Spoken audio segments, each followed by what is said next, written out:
and recipient of the Atlantic Council's highest honor, our Global Citizen Award, and also to see the Special Presidential Coordinator, who's been a partner and a friend of this forum for a long time, and also a former board member of the Atlantic Council.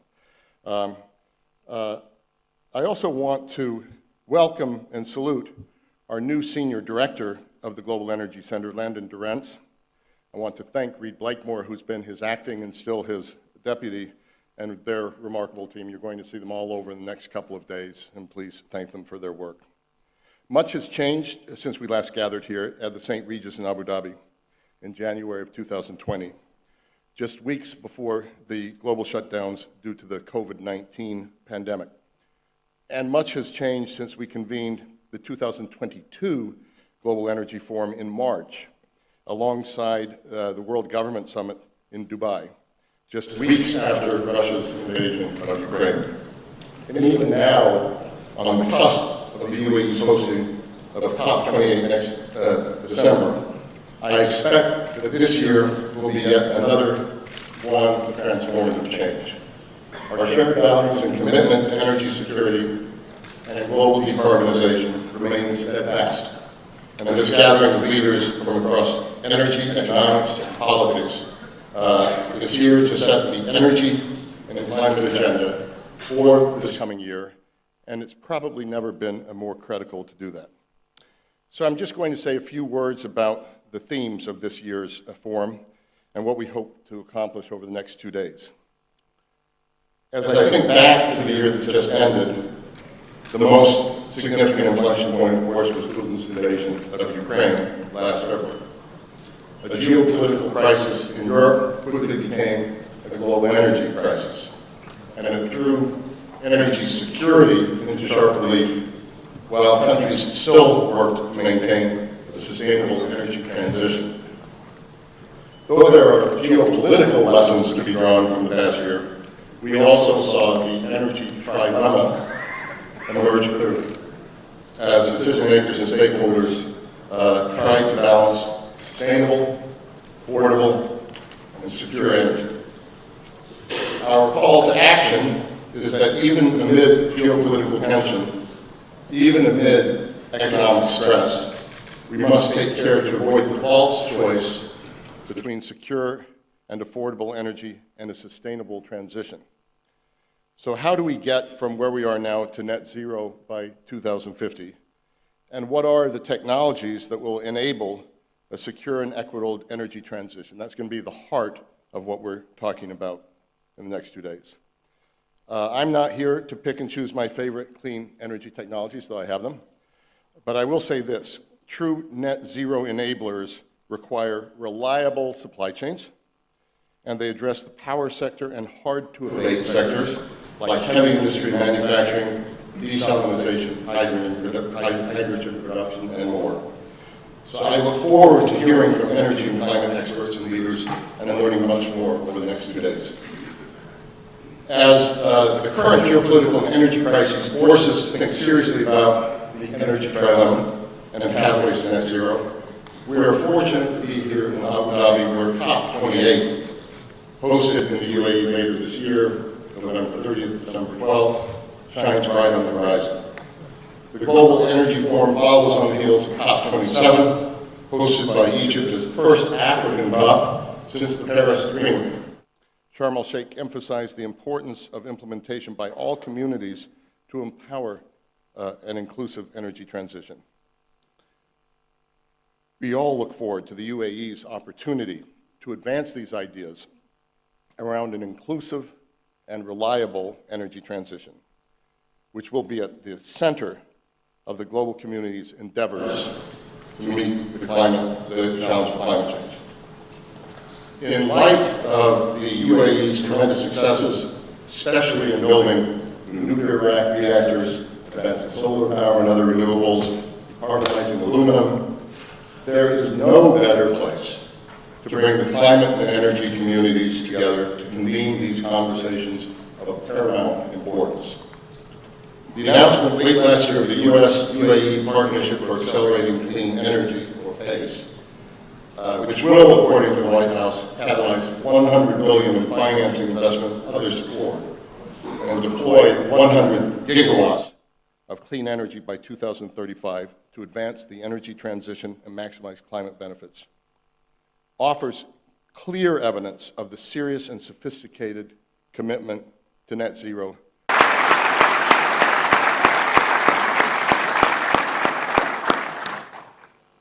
In this era, we need true leadership more than ever, and we're fortunate to welcome top energy and climate policy leaders. We have 10 ministers joining us, 16 members of the Atlantic Council's Board of Directors, 3 members of our International Advisory Board, more than 3 dozen CEOs, a large number of civil society experts, media, officials of various governments. You're all welcome here. It's a very exciting group for this period of time.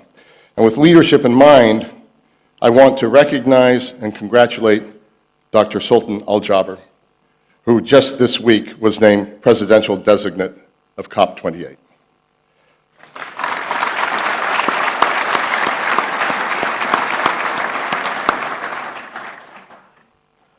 As the reality that we are falling ever behind on meeting the targets for climate action, at the same time that we navigate an energy crisis, the optimism of renewed ambitions alone are no longer enough.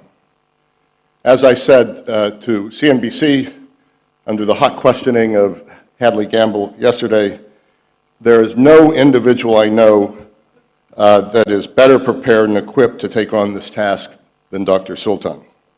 It requires the breaking of silos, it requires transformative thinking and action, and that's something he's done throughout his entire career. We need transformative action and transformative actors who understand the energy system of the present, but have the vision, ambition, and skill to build the net zero energy system of the future, which is necessary to save the planet. I'm confident that Dr. Sultan is more than capable of rising to the opportunity of a new energy pragmatism, which brings the climate and energy communities together in the name of shared action. And with that, I'm delighted to turn the floor over to our longtime partner and dear friend, Dr. Sultan Al-Jaber, President of COP28.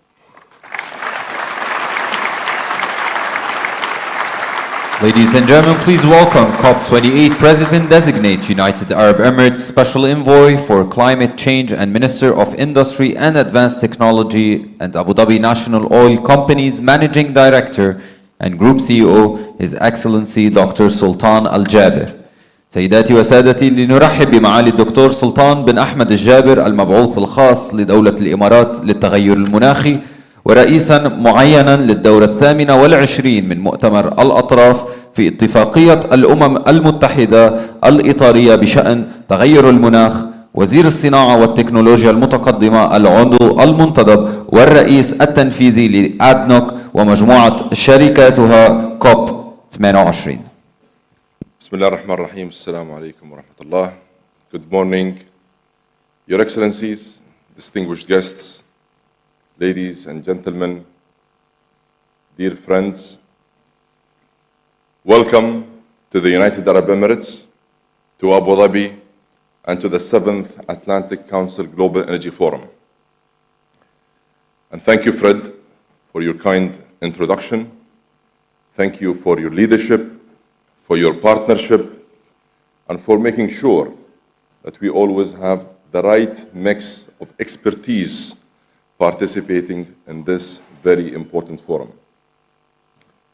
And as the opening event of Abu Dhabi Sustainability Week, this forum helps set the energy agenda for the year ahead. And as the UAE prepares to host COP28, the Emirates Climate Conference, this year carries a very special significance. The UAE approaches this task with humility a clear sense of responsibility and a great sense of urgency. Like all countries around the world, the UAE is exposed to the risks of climate change. We have always considered environmental stewardship as an integral part of our economy and view climate action as central to the successful development of our nation. We are proud to be the host country of the International Renewable Energy Agency, IRENA, the first country in our region to commit to the Paris Agreement, the first in the region to submit a nationally determined contribution, and the first to set out a roadmap to net zero. And we will continue to focus on this very important journey. More than 18 years ago, His Highness Sheikh Mohammed bin Zayed Al Nahyan, the President of the United Arab Emirates, had a long-term vision of the future, and he took a bold step when he decided to establish Masdar. This was our first major, practical, proactive move into the energy transition. Under His Highness's guidance, Masdar has grown to become one of the largest renewable energy investors in the world and is aiming for a 100 gigawatt portfolio by 2030. Over the last 15 years, the UAE has invested a total of $50 billion in renewable energy and clean tech globally, and plans to invest another $50 billion in the years ahead. And beyond investing in new energies, it was His Highness who said, "There will be a time when we load the last barrel of oil." And he continued, "If our plans and investments today are right, it will be a moment of celebration."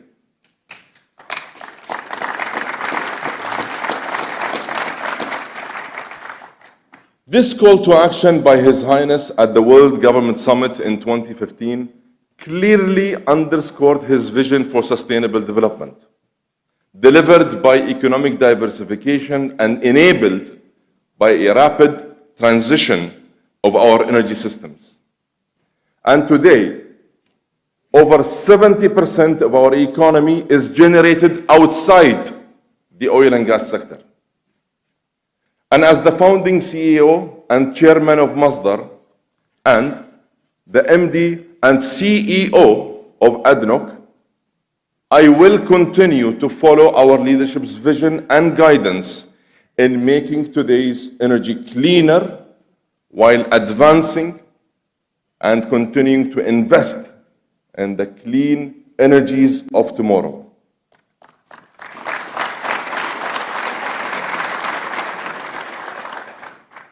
And we will use our experience, our ambition, and deep and rich network of partnerships to inform our approach to COP28. During the course of the year ahead, we will work very closely with COP27 Egyptian presidency, the UN FCCC Secretariat, and of course, all relevant parties to build on and accelerate progress made before us. Yet, we must be honest with ourselves about how much progress we have actually achieved and how much further and faster we truly need to go. Of course, we have collectively achieved major milestones along our journey. In Glasgow, 90% of the world's economy is committed to net zero by 2050. Sharm el-Sheikh elevated the voices of the Global South, put loss and damage firmly on the agenda and started to address reforming the climate finance system. COP28 will have particular significance as it will mark the first global stocktake, a comprehensive assessment of progress against the goals of the Paris Agreement. And we don't need to wait for the stocktake to know what it will actually say. We are way off track. We are way off track. The world is playing catch up when it comes to the key Paris goal of holding global temperatures down to 1.5 degrees. And the hard reality is that in order to achieve this goal, global emissions must fall 43% by 2030. To add to that challenge, we must decrease emissions at a time of continued economic uncertainty, heightened geopolitical tensions, and increasing pressure on energy security. Ladies and gentlemen, there is no other way to really address our climate challenge. We need to make transformational progress. And for that to happen, we must be prepared. We must be prepared to transform the process with the support of all parties and stakeholders. We want COP28 to transform systems and accelerate 2030 trajectories through game-changing partnerships, game-changing solutions, and real, tangible outcomes. We want it to be a COP of solidarity that bridges global North and South and includes public and private sectors, scientists and civil society, women and youth. And we want it to be a practical COP, a COP of action, a COP for all, a COP that raises ambition and moves from goals to actually getting it done across mitigation, adaptation, loss and damage, and of course, finance.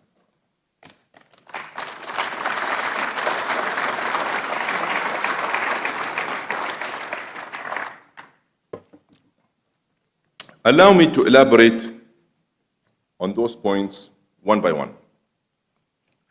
On mitigation, we know that many of the solutions do exist. Scaling renewables and nuclear and hydrogen and carbon capture and energy efficiency, and of course, the least carbon intensive oil and gas, as well as new technologies yet to be developed and deployed. Wind and solar added record growth of 550 gigawatts between 2020 and 2022, and are on course to grow more over the next 5 years than over the last 20 combined. The market is actually telling us something here. The market is telling us something. We are at a turning point in history.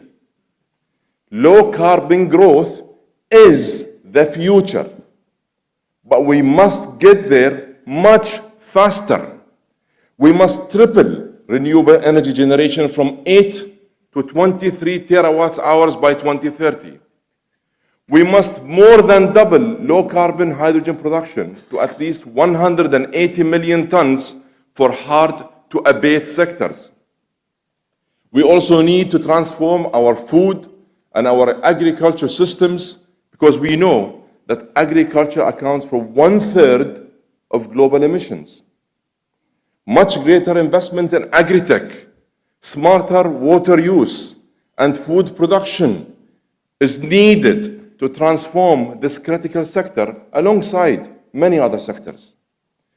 And we need to do all this in an accelerated time frame against a fast approaching deadline. And let me just add this. Our world is on its way to being home to 9.7 billion people by 2050. And will have to produce 30% more energy than what is available today. And as long as the world still uses hydrocarbons, we must ensure they are the least carbon intensive possible. We'll work with the energy industry on accelerating the decarbonization, reducing methane, and expanding hydrogen. Let's keep our focus on holding back emissions, not progress. On adaptation,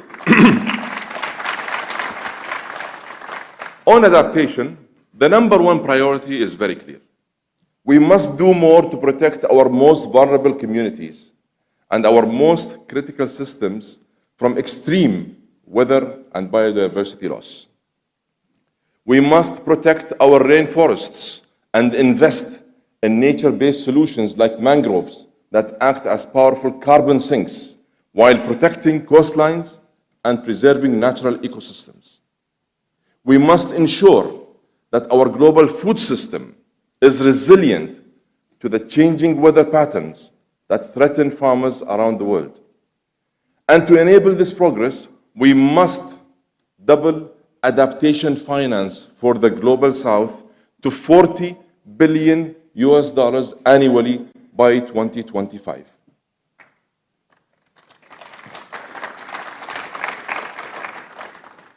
On climate finance, we simply need more. And we need it to be more affordable. And we need it to be much more accessible. We need to ensure that every concessional dollar is matched by $2 or $3 of private capital. To make this happen, we need to answer the call from the international community for inclusive reform of the multilateral development banks and international financial institutions. In fact, that is a critical success factor. And to encourage this process, the UAE, as chair of the World Bank IMF Development Committee, intends to play a proactive, supportive, and facilitating role. And on loss and damage, we need to help the most vulnerable to rebuild after climate-related disasters. Together with the international community, we must build on the progress made in Sharm el-Sheikh and fully operationalize the Loss and Damage Fund.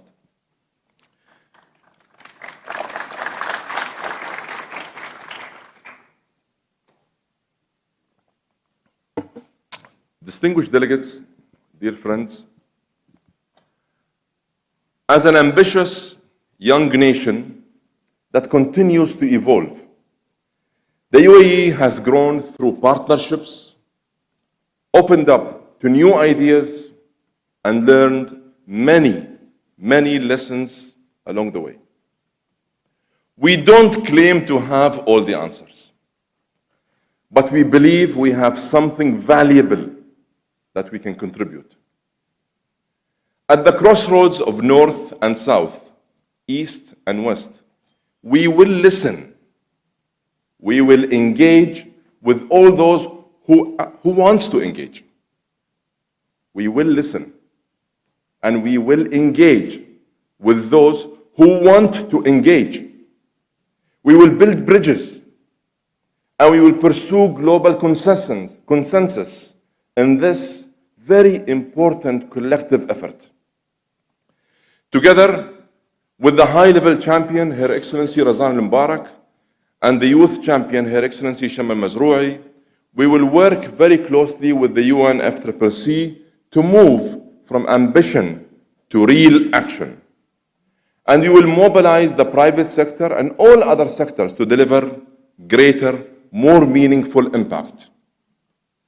So let me extend an open invitation to all parties across government, private sector, and civil society. Cooperate, collaborate, share your ideas, and talk to us. I am here to listen, and I am here to engage. We can only succeed if we have an open and constructive dialogue. Let us together create a paradigm shift for tangible progress. And let us remember that reaching net zero emissions will deliver the biggest market transformation with the greatest economic and human promise since the first industrial revolution. I urge all parties to help make COP28 a COP of concrete outcomes and practical solutions. We are united by our common goal. We are united by our common humanity. And we look forward to hosting you all in the United Arab Emirates, where together we can ensure sustainable development for this generation and all generations to come. Thank you.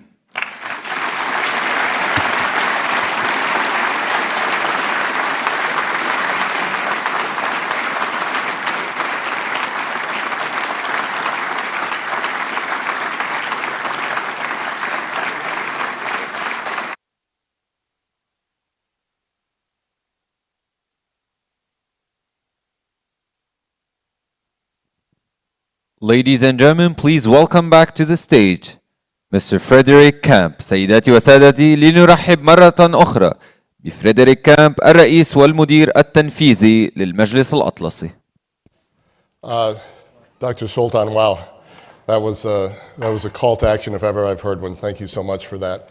And thank you for kicking off the 2023 Global Energy Forum in such fine style. In just a few minutes, we're going to have a very special event to follow.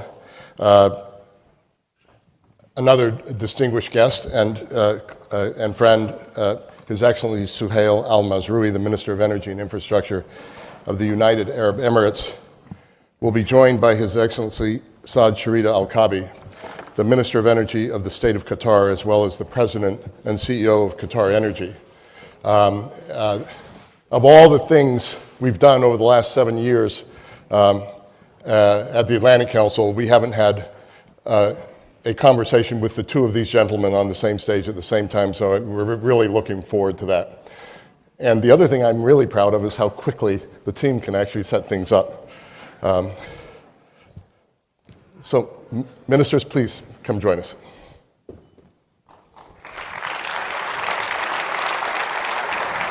I'm not sure. You want to sit in the middle? I think it's better you sit in the middle, and I'll sit here.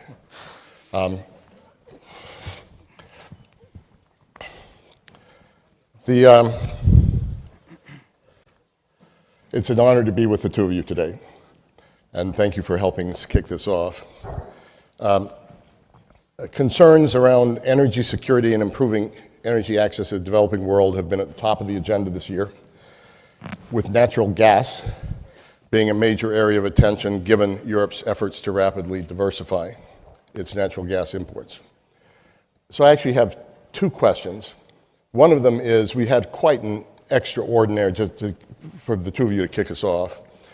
One of them is that we had a quite extraordinary 2022 in the energy world, and a little bit of reflection on that, but what you expect for 2023. But then on world natural gas questions, prices spiked this year, but seem to be returning back to earth. And then within 2023, in your eyes, does it reflect an equilibrium of supply and demand balance for gas? Or do you foresee in 2023 further imbalances on the horizon in the short term, but through this year? So a look at the year ahead, a reflection on the year past with a specific look at what you expect for natural gas.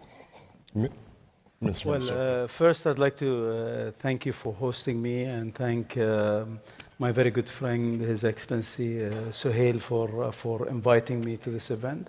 It's a pleasure to be back in the UAE with such a distinguished audience. I think if you look at the gas supply demand and what happened last year, it started actually before the Ukraine, where the lack of investment in the oil and gas sector caused really a shortage in gas. And ahead of the Ukraine, the oil and gas prices obviously were clearly going higher due to lack of supply. And that lack of investment was driven by many factors, including the bigger push for the green without having a real plan for how the transition is going to happen. So there was a scarcity of investment over about 5-6 years. And then when the Ukraine situation happened, a big volume was taken out of the market, and obviously that would take it even further up. I think, 22, the spike is very obvious why, but 23, I think it has come down as everybody has witnessed. But the mild winter, I think, in Europe is the biggest cause. And there is storage, ample storage, but they haven't had, luckily they haven't had a very high demand for gas due to the warmer weather. The issue is what's going to happen when they want to replenish their storages in this coming year and the next year. There isn't much gas coming into the market until 25, 26, 27. So I think it's going to be a volatile situation for some time to come. And prices will be volatile with it. It'll be going up and down. Yeah, prices are a factor of supply demand. I think some people think that we are very happy for high oil prices and so on. The biggest worry that we would have, I think, as oil and gas producers is demand destruction. And you can see that there is demand destruction with whether it's gas or oil.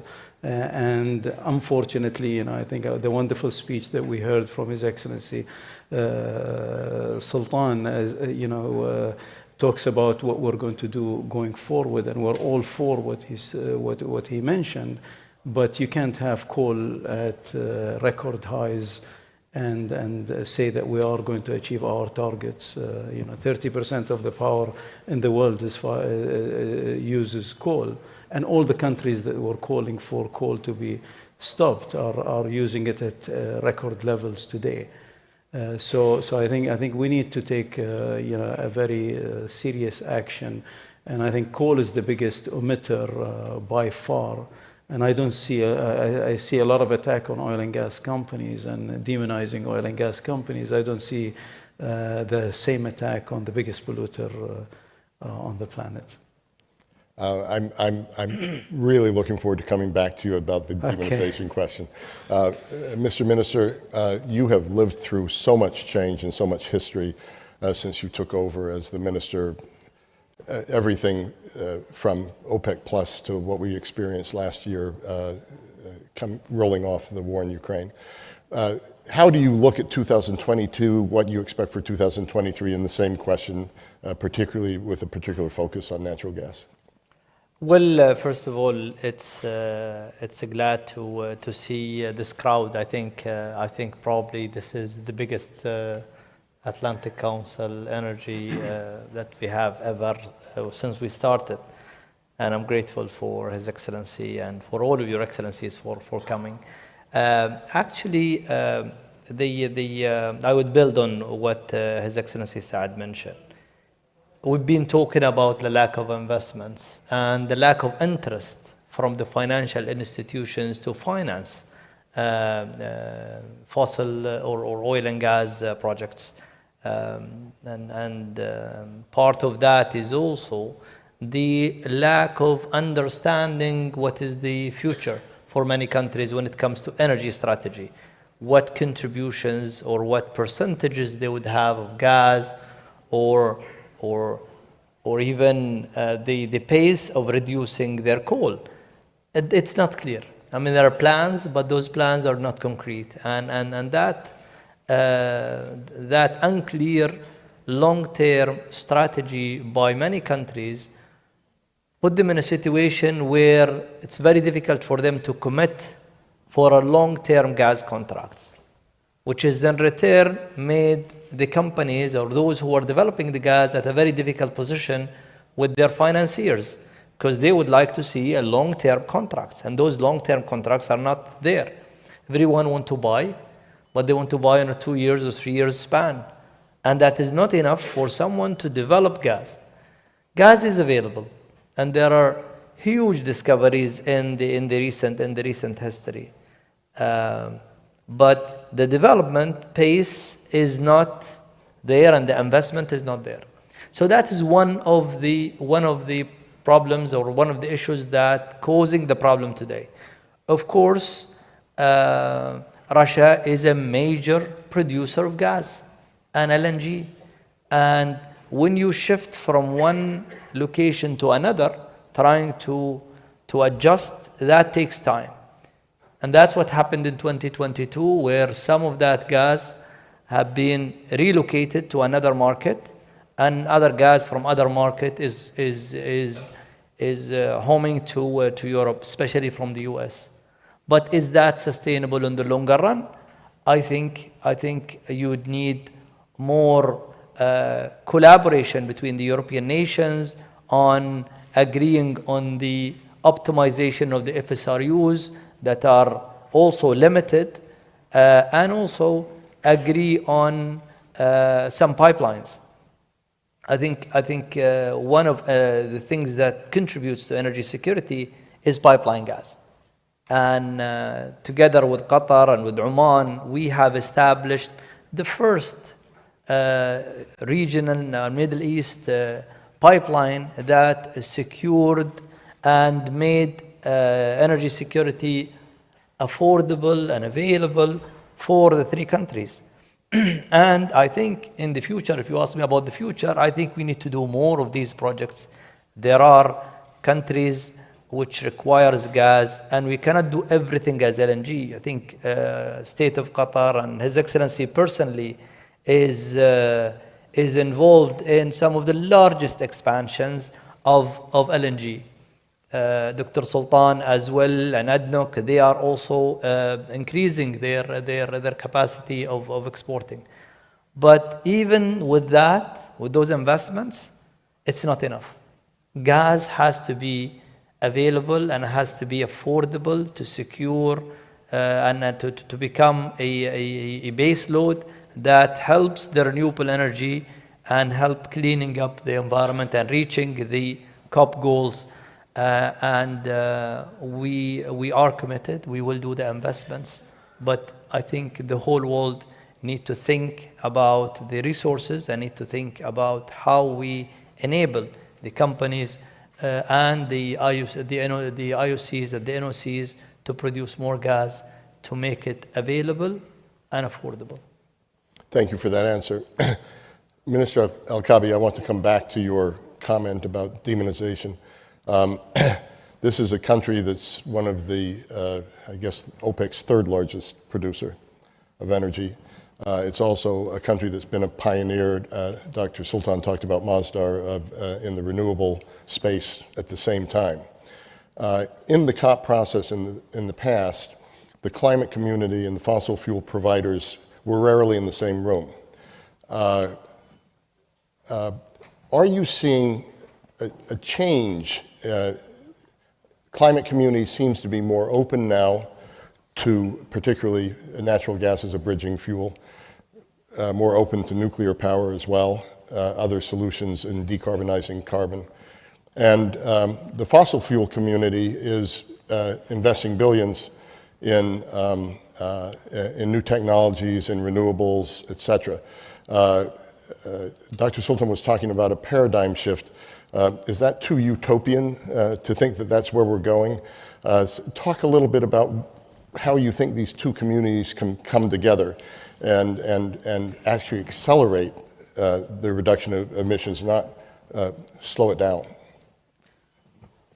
If I can just be a little bit blunt maybe about this, is the community that was driving the green was living in a dream that they realize they can't achieve. Okay? And basically, if you want to achieve what we all want to achieve, I think we're the hottest place in the world, probably. So climate change affects us more than most. For us, it's very important that we head in that direction. It's very important that we achieve these goals. But we need to be realistic about what we can and cannot achieve. And we can't be driven by just political agendas of people wanting to be elected. Okay? It should be based on reality, based on what can be achieved. I'm an engineer. You tell me I want to achieve an objective, I'll tell you, okay, can I do it? Put the plan, what's the budget, and we achieve it at this timeline.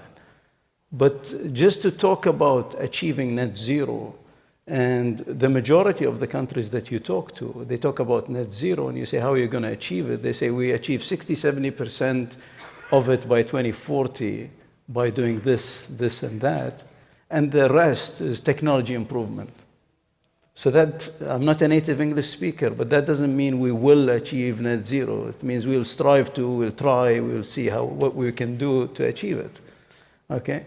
So to me, I think the realization of the need for gas, because wind doesn't blow all the time, solar is not available all day, and technology improvements in storage and so on is going to improve, and there are a lot of things that will improve and hopefully help us in that sphere. But I think there are two sources that will be needed for the very long time for people that don't have hydro and other renewable energies. You need nuclear for those that can afford it and are capable of building it and have the technology. And you need gas. And these two will have to be the base load for countries for a very long time. And I don't agree that gas is a transition fuel. I think it's a destination fuel until we have a realistic solution that can do away with gas. It's a destination fuel that you will need for a very long time. And when we say we need more investments in gas, and as His Excellency mentioned, they're expanding in LNG. We're building 65 million tons. We're producing 77 million tons today. We're building 65 million tons of LNG that has already been FID'd. Okay? Now, so almost double. 48 million tons coming from Qatar, and our investment in the US is another 16 to 18 million tons. So we're bringing really a lot of gas to the market, but it's not enough. And you can't achieve what we need as humanity and the number of people that are going to grow, as His Excellency Dr. Sultan mentioned. We need growth. 1 billion people today are deprived of basic electricity that we all enjoy. So we need to be fair. And I think one point I'd like to just add to that on the investment side. It's very, very, very unfair of some in the West to say that African countries should not invest in oil and gas and they should remain green or whatever you want to call it, while this is a God-given wealth that they can create for their national growth and for their prosperity, and it is oil and gas that is needed for the world. And we should not forget the oil and the petrochemicals and what you need there. People love kayaks. They love the coolers that they take for picnics. There is no renewable that can manufacture that. It's oil-based solutions that get you there.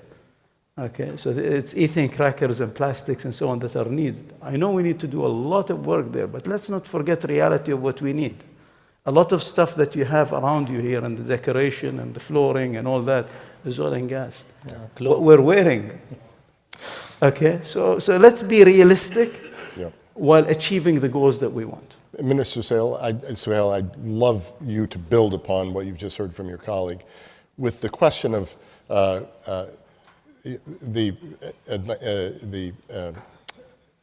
climate community perhaps dreamt dreams that were inachievable, but also from the fossil fuel provider standpoint, is enough being done? No, I don't think we're doing enough, but there is a wave of new thinking. And I'm glad I see it more in the IOCs, in the NOCs. Typically, the technology and all of that comes from you, Discalci, and the others who are here. But I am really glad to see companies now thinking of reducing their carbon intensity, to see state-owned companies seeking the highest technologies to reduce methane emissions. And that is kind of a change in the industry that we haven't seen. We need to remember that the cleanest hydrocarbon is probably produced here in the Gulf. If we compare the carbon intensity of what we produce as a barrel here, you compare it with barrels elsewhere, probably we have the cleanest barrels or the greenest barrels you can find. And that comes at an investment. It doesn't come free. I mean, us and Qatar and same with gas. You could produce gas, but you could produce gas also with the intention in mind to reduce the carbon intensity. And that's, I'm sure, what QP is doing, and Qatar Gas, and what ADNOC is doing. The fact that we here in the Abu Dhabi walk the talk and say that we will use the only electricity we will use in the field to produce oil is going to come from renewable or clean sources, that's by itself, it's a commitment. It doesn't come free. It comes, I'm sure, at a cost. But that's the cost that we are willing to do our part. And I'm sure we will see more of these actions. So we will do our part. But realistically, you need a base load. Until we reach a price for the base load to complement the 100% renewable energy, whether it's a battery or other technologies, we will need a base load contributor. And I agree with His Excellency Saad, for a very long time, gas will be there.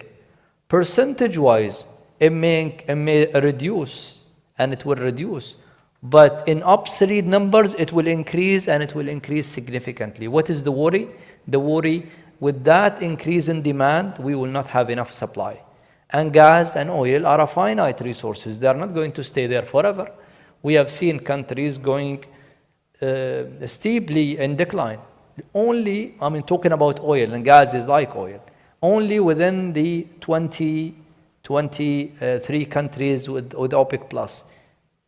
Since 2000, the reduction in the ability to produce is more than 3.7 million barrels. What does that tell you? That tells you that we are in a decline. In many countries, they are in the decline mode. Same with gas, I am sure. So not every country have the resources that Qatar has, or UAE has, or Saudi Arabia, or other countries. Many countries have started earlier, and they are in the decline mode. Same with the US. How many years? And are we going to have enough batteries or technologies to assume that we will have it and it's going to be uniform everywhere? I think that's a big assumption. But at the same time, we need to do what Sultan have said, and we are committed to do it as a country. We can afford to do it, and many countries will do. But can we enable and be a platform for inclusiveness, so everyone is enabled to do it? How many companies like Masdar we need, and how many alliances like the one with the US we need with the 100 gigawatt? India will need to install probably 500 gigawatt in the next 20 to 30 years, and more in China and many other countries. That's, I think, where we are. More renewable energies will be installed, but we need a base load. And for a base load, we need more investments in the gas. Thank you for that, Minister Suhail. So, Minister Al-Kabi, I racked my brain last night about how to think about a question that linked the global energy market to the World Cup, and I couldn't come up with it. Lionel Messi just couldn't get into any of my questions. But congratulations anyway on the World Cup. Give us your view of what you foresee in the global gas market that might be preventing the market from reaching equilibrium. Is it the resources? Is it the investment? So much is being demanded of gas right now. So much is being demanded of LNG. If you had told me, 2 years ago that suddenly Germany would have, within 6 months, 3 new import terminals brought into the market by the Vice Chancellor of Germany, who is the leader of the Green Party, it would have sounded preposterous. So how do you see the future of equilibrium in the market, and what are the problems in getting there? Yeah, on the German side, we were negotiating with the Germans for about 10 years. And suddenly they came to us and said, we want to build terminals. So, the world changes. I think the equilibrium will be achieved by hopefully some kind of a mediation or truce or some kind of a political solution where Russia and Europe get things, I think, sorted out, if you will, politically, hopefully, and the sooner the better. I don't think that this war and this situation will not last forever. I understand that the Europeans today are saying there's no way we're going back to Russian gas. We're all blessed to have, to be able to forget and to forgive. And I think things get mended with time, and I don't think some of the countries that were depending 100% or a very large percentage on Russia will not go back to 100% or 80% or maybe 50%. They will diversify and they'll learn from that situation and probably have a much bigger diversity. But the Russian gas is going to come back, in my view, to Europe. Is it next year? Is it in 5 years? I don't know.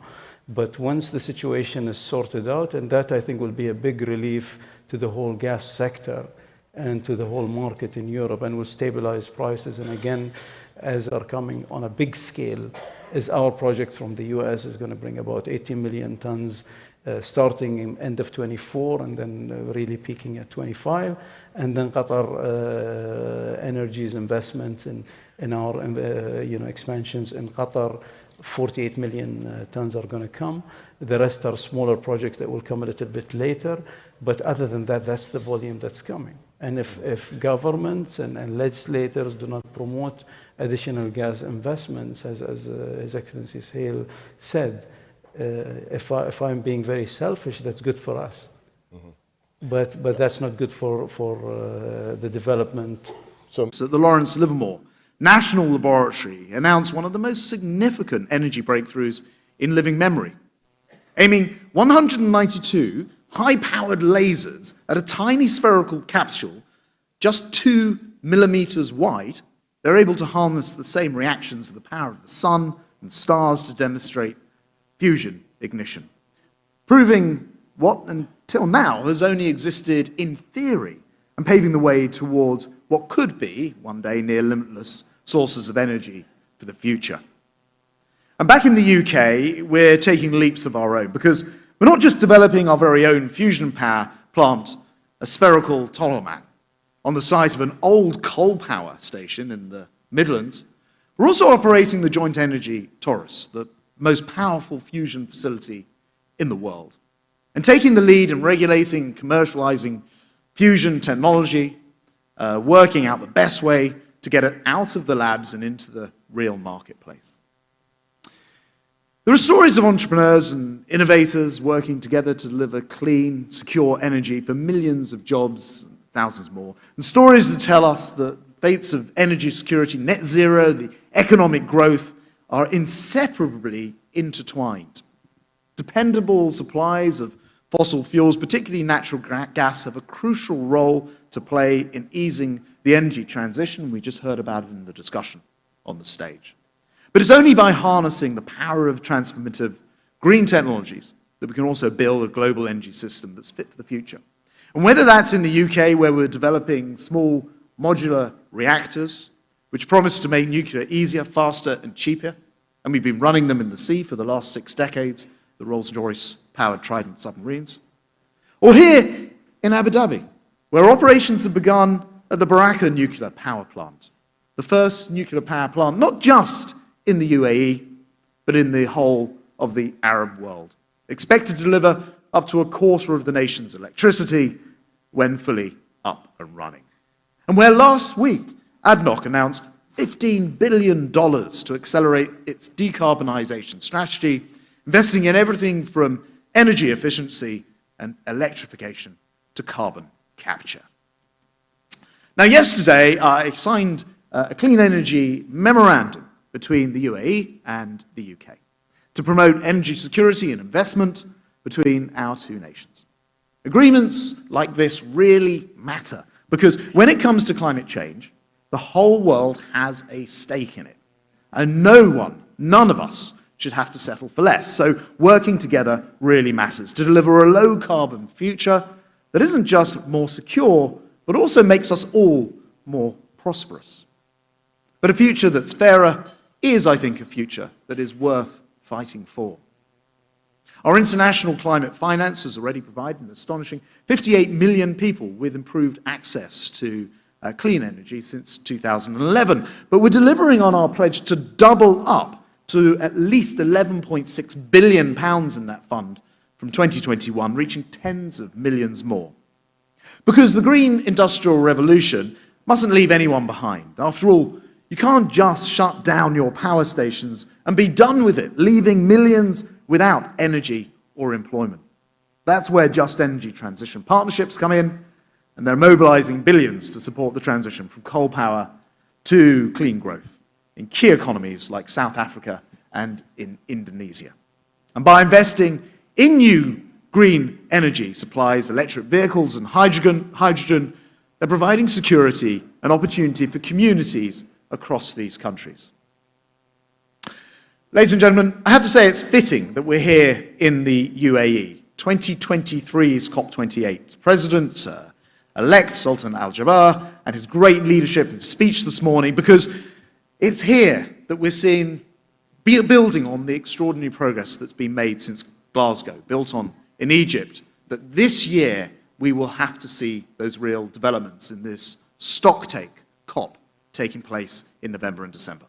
We face challenges the likes of which no generation has ever faced before. So let me just take you briefly back to that solar sea in the desert that I talked about visiting last year. Today, they're building the tallest solar tower in the entire world, concentrating the heat reflected by tens of thousands of moving mirrors onto a single point.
Mahmoud, can you speak to that? If I can build on that, there are two things. One, at the global level, if we're not going to be dealing with a problem that is very much upon us, it's going to derail all efforts related to finance and investment, because what we see on the recession, fears of stagflation, low growth in developing economies and advanced economies, investments prospects in 23 and 24 are on average less than where they were in 2020 by 5% to 8%. So here we need really to see what kind of investment effort that we need to push in order to deal with the problems related to climate action, as it is part of sustainable development, not an isolated one. The second thing, that we have more than 60% of developing economies and emerging markets are in some form of debt distress. If you are a developing economy, you are either at a debt challenge or a debt crisis or a debt catastrophe. And that cannot really be left for time to be solved. And there could be some relaxed folks around there because they say, well, advanced economies and their financial systems are protected. It's not the global financial crisis. No, but that may have triggering effect as part of the supply chain. And if we are going to be seeing these scattered fires, that will catch the rest of the economy. So we need really to have, through G7, G20, it's good that both Egypt and India, Egypt and the United Arab Emirates are invited as guests for the G20. So hopefully the issues related to priorities for climate action are going to be reflected in the discussion in India. And then at the project level, what made the news in Glasgow, what made the news when it comes to projects in Sharm el-Sheikh, are the projects related to what's so-called JETP projects, the Just Energy Transition initiatives. And South Africa was first, then we heard about Indonesia, then another project in Vietnam. And all of these projects are ranging between $8 billion to more than $15 billion. What we need to see is some serious actions in these country platforms, because they are going to be transformational. The way that they are designed are fantastic, phasing out from fossil, investing in renewables, dealing with the impact on community. This is really nice when it comes to design.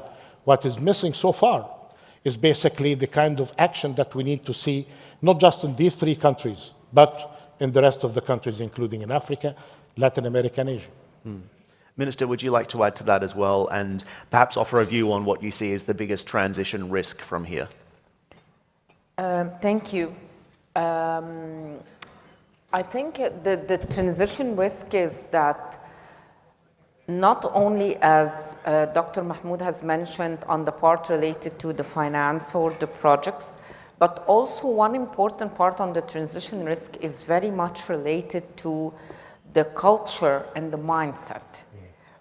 Even when you started earlier discussing the public perception, the just transition, as we need to invest in technology, we need to invest in finance, and we need to invest on plans and time and give countries that part, we need to invest in changing the mindset of the public of how can that be done.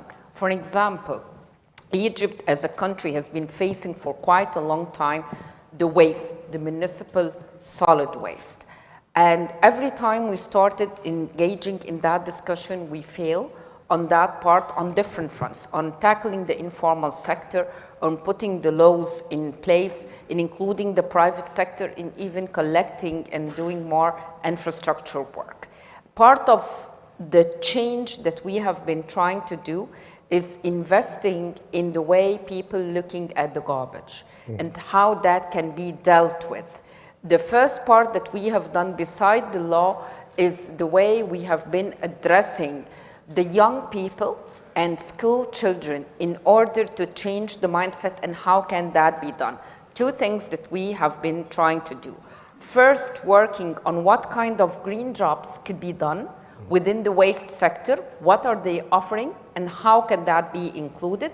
Secondly, working with the youth and the young children. Even we have in Egypt a very famous group of young people who clean up the Nile, and they are called the Very Nile. And the moment we went down with them, everyone, by the way, and that's part of the public perception, was getting ironic and sarcastic, saying, why are you cleaning the Nile when your streets are still full of garbage? But that is taking a lot of courage and being bold to do that kind of work. So one thing that I would recommend for a just transition is to invest in the human resources, changing the mindset and the culture, and doing that kind of an alternative jobs that could be provided, and how can those jobs come at the very local level. And here I talk about the rural areas. For example, part of what we've been facing is the burning of the rice straw that comes up with the methane and with the increase in the greenhouse gases and air pollution, and all Cairo would be a black cloud over 2.5 months.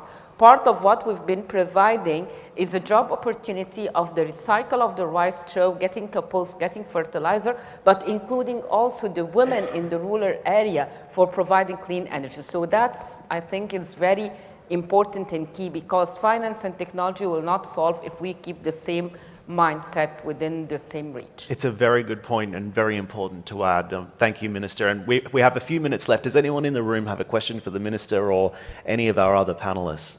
Thought I'd open the floor, give you the opportunity to have your say. Okay. No, I think we're okay. Oh, in the front, sir. We'll try and get a microphone over to you if we can.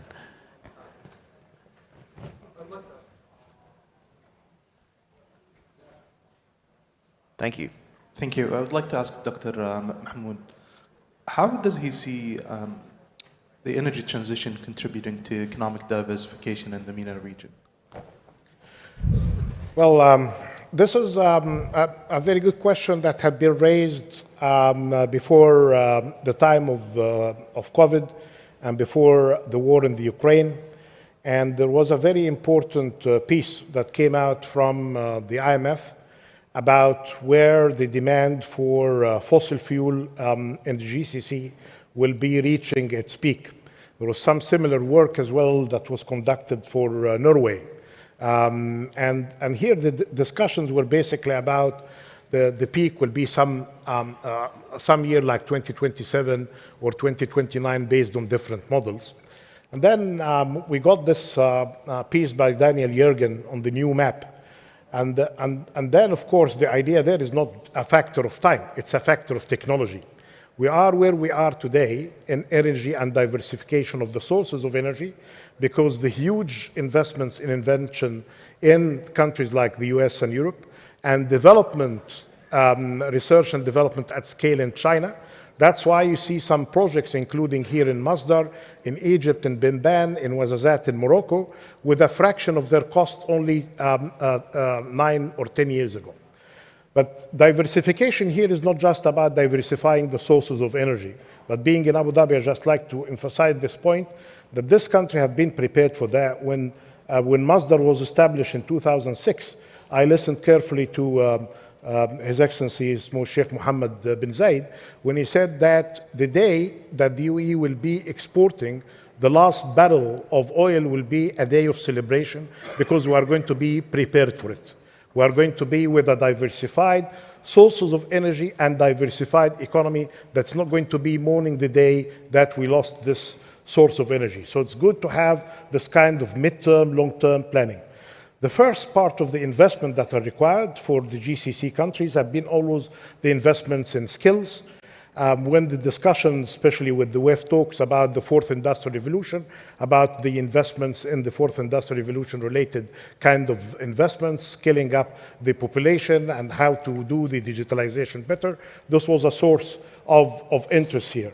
And then investments in areas related to the services sector and manufacturing that could be with high value-added component. And there are many good examples that we can really get from countries, especially from Latin America, that were very much dependent on commodities and they were hit by the ups and downs of the cycles. So it's all, I think, there is a great deal of learning by doing in this region. And we have seen the prices of oil and in their 100s plus, and we saw them in the negatives during in the futures market and COVID. So I think it's basically about how to diversify better. I'm not worried about the areas related to investments in fiscal and on the finance, but more needed definitely on matters related to the skills and the human capital. That I would borrow from my good friend Damilula here, is basically when you talk about the region at large, there could be these kind of generic kind of suggestions. But what could be good for Bahrain may not be necessarily good for the UAE or Qatar or Saudi Arabia. So some sort of granularity on the design as we see it in the vision for 2030, for instance, in the UAE and Saudi Arabia. The first and last line in those reports were basically starting with diversification, and the last point was basically gaining the momentum from the diversification investment. So it's on the mind of the policymakers, and we see some sort of a good pace in that direction. But that needs to be done in a faster pace and not to be misled by sudden prices in fossil fuel, because we know that they don't last forever. Excellent question. Does anyone else in the room? Over here, sir. We'll try and get a microphone to you. There it is, over there. Hi, good morning. Thank you very much. I'd like to ask a question to Damilola with reference to the point you astutely made, that it's very easy to talk about the urgency of things like the refugee crisis. But there is an urgency, obviously, that's pre-existing and is, as indicated by you, to do with how many people are living currently, whether or not they're moving across into different countries. What would you like to see? What would you think would be an impactful way to approach this year's COP in order to land that understanding so that action could be more effective? Thank you. I think I've mentioned it a few times. It's all about money right now. You know, there has to be a concerted effort on funding the transition in developing countries, knowing that energy access is at the heart of that transition, and, you know, developing industry and jobs. People don't like to live where they are, leave where they are because they just want to. They leave because they don't feel that they can get, you know, what they need from their locality. And we see that, you know, the climate issue has caused lots of conflicts, have caused lakes drying up. There's a lot of things happening, you know, on continent and developing countries that can be avoided if there was just this effort. And this effort isn't just going to come from the private sector. It's hard for the private sector sometimes to even fund emerging economies, not to talk about developing countries. So sometimes the public-private partnerships and understanding that you do have to fund government, and developed countries that have caused a lot of these problems do have to put money on the table, because there is a social return on investment which will keep people hopefully in their localities and bring the economic growth that we want for everybody. Fantastic. Is there perhaps time for one more question? Yes, sir, in the front here.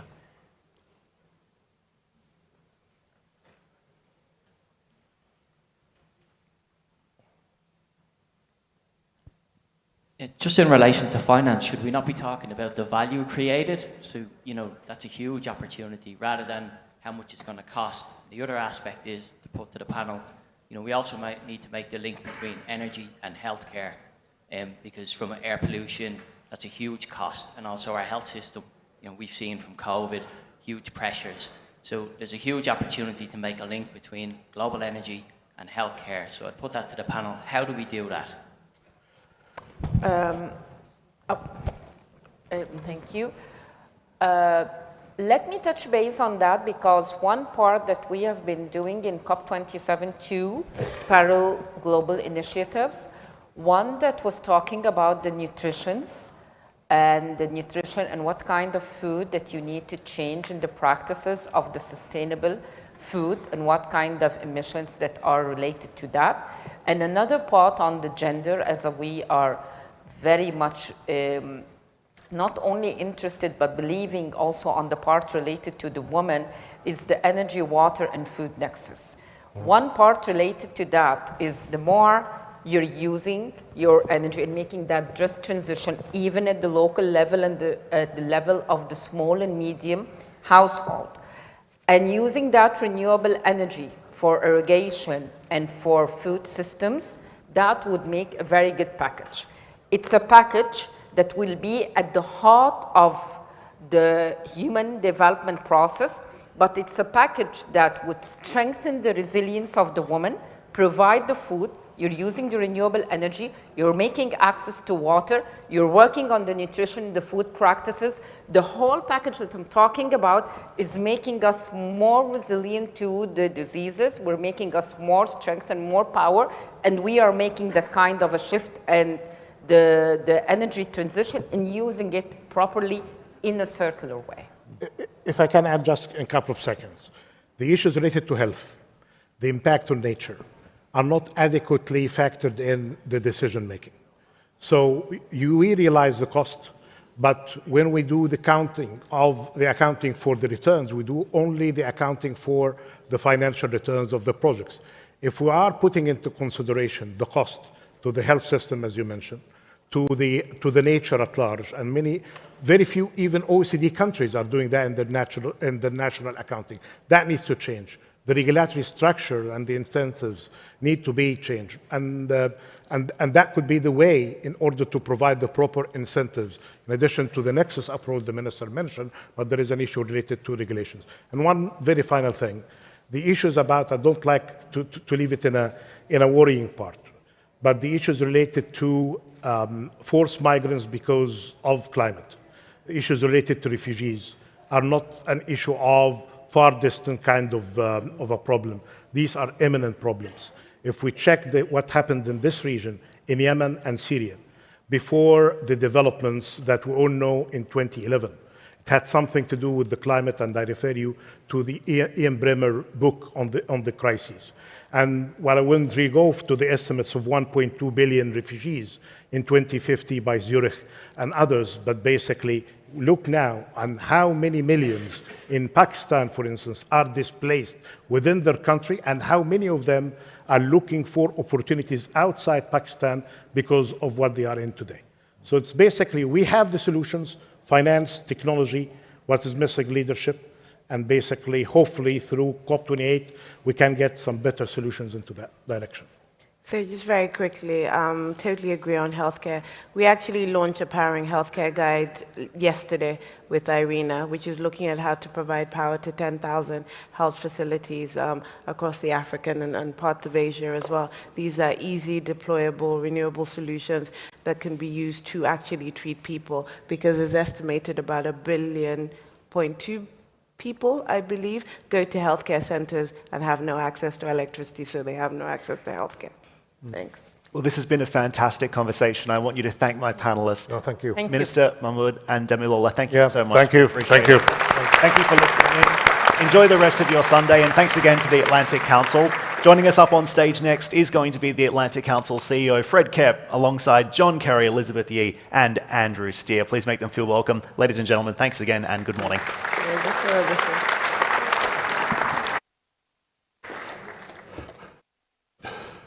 Please. So the panelists, just an incredible panel, is going to join me in just a couple of minutes on the stage. We're just going to reset the seats here just a little bit for our group. And I just want to greet all of you. It's wonderful to see you here again today. It was a wonderful day yesterday.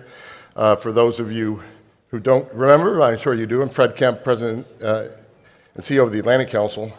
And we're privileged today joined by three powerful voices, not only climate and energy, but on world affairs.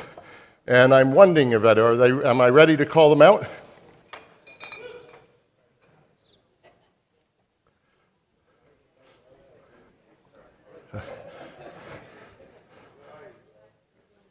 Yes, you ready? Okay. So it's my honor and pleasure to be joined today by the U.S. Special Presidential Envoy for Climate, former Secretary of State John Kerry.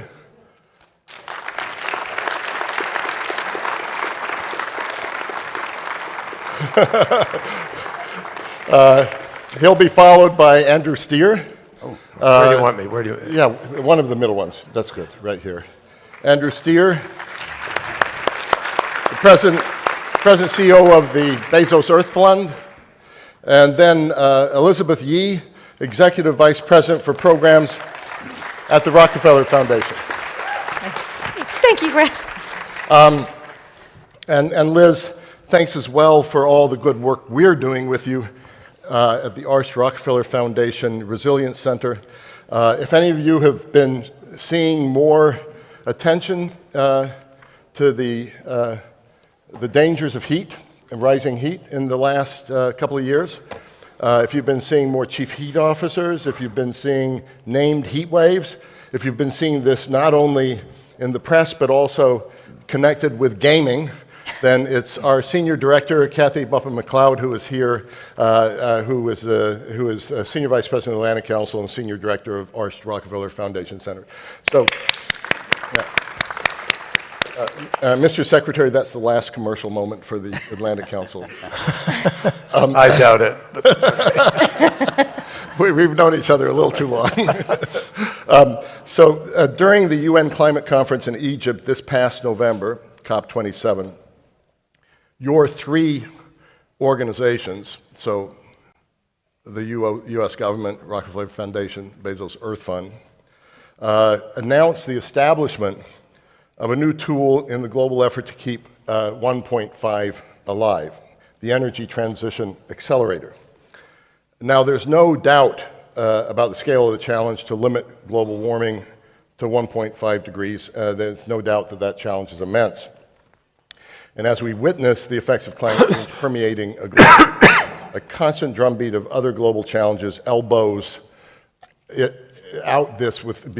when world leaders have to give more attention to the coronavirus pandemic, Putin's criminal war in Ukraine, recession, inflation.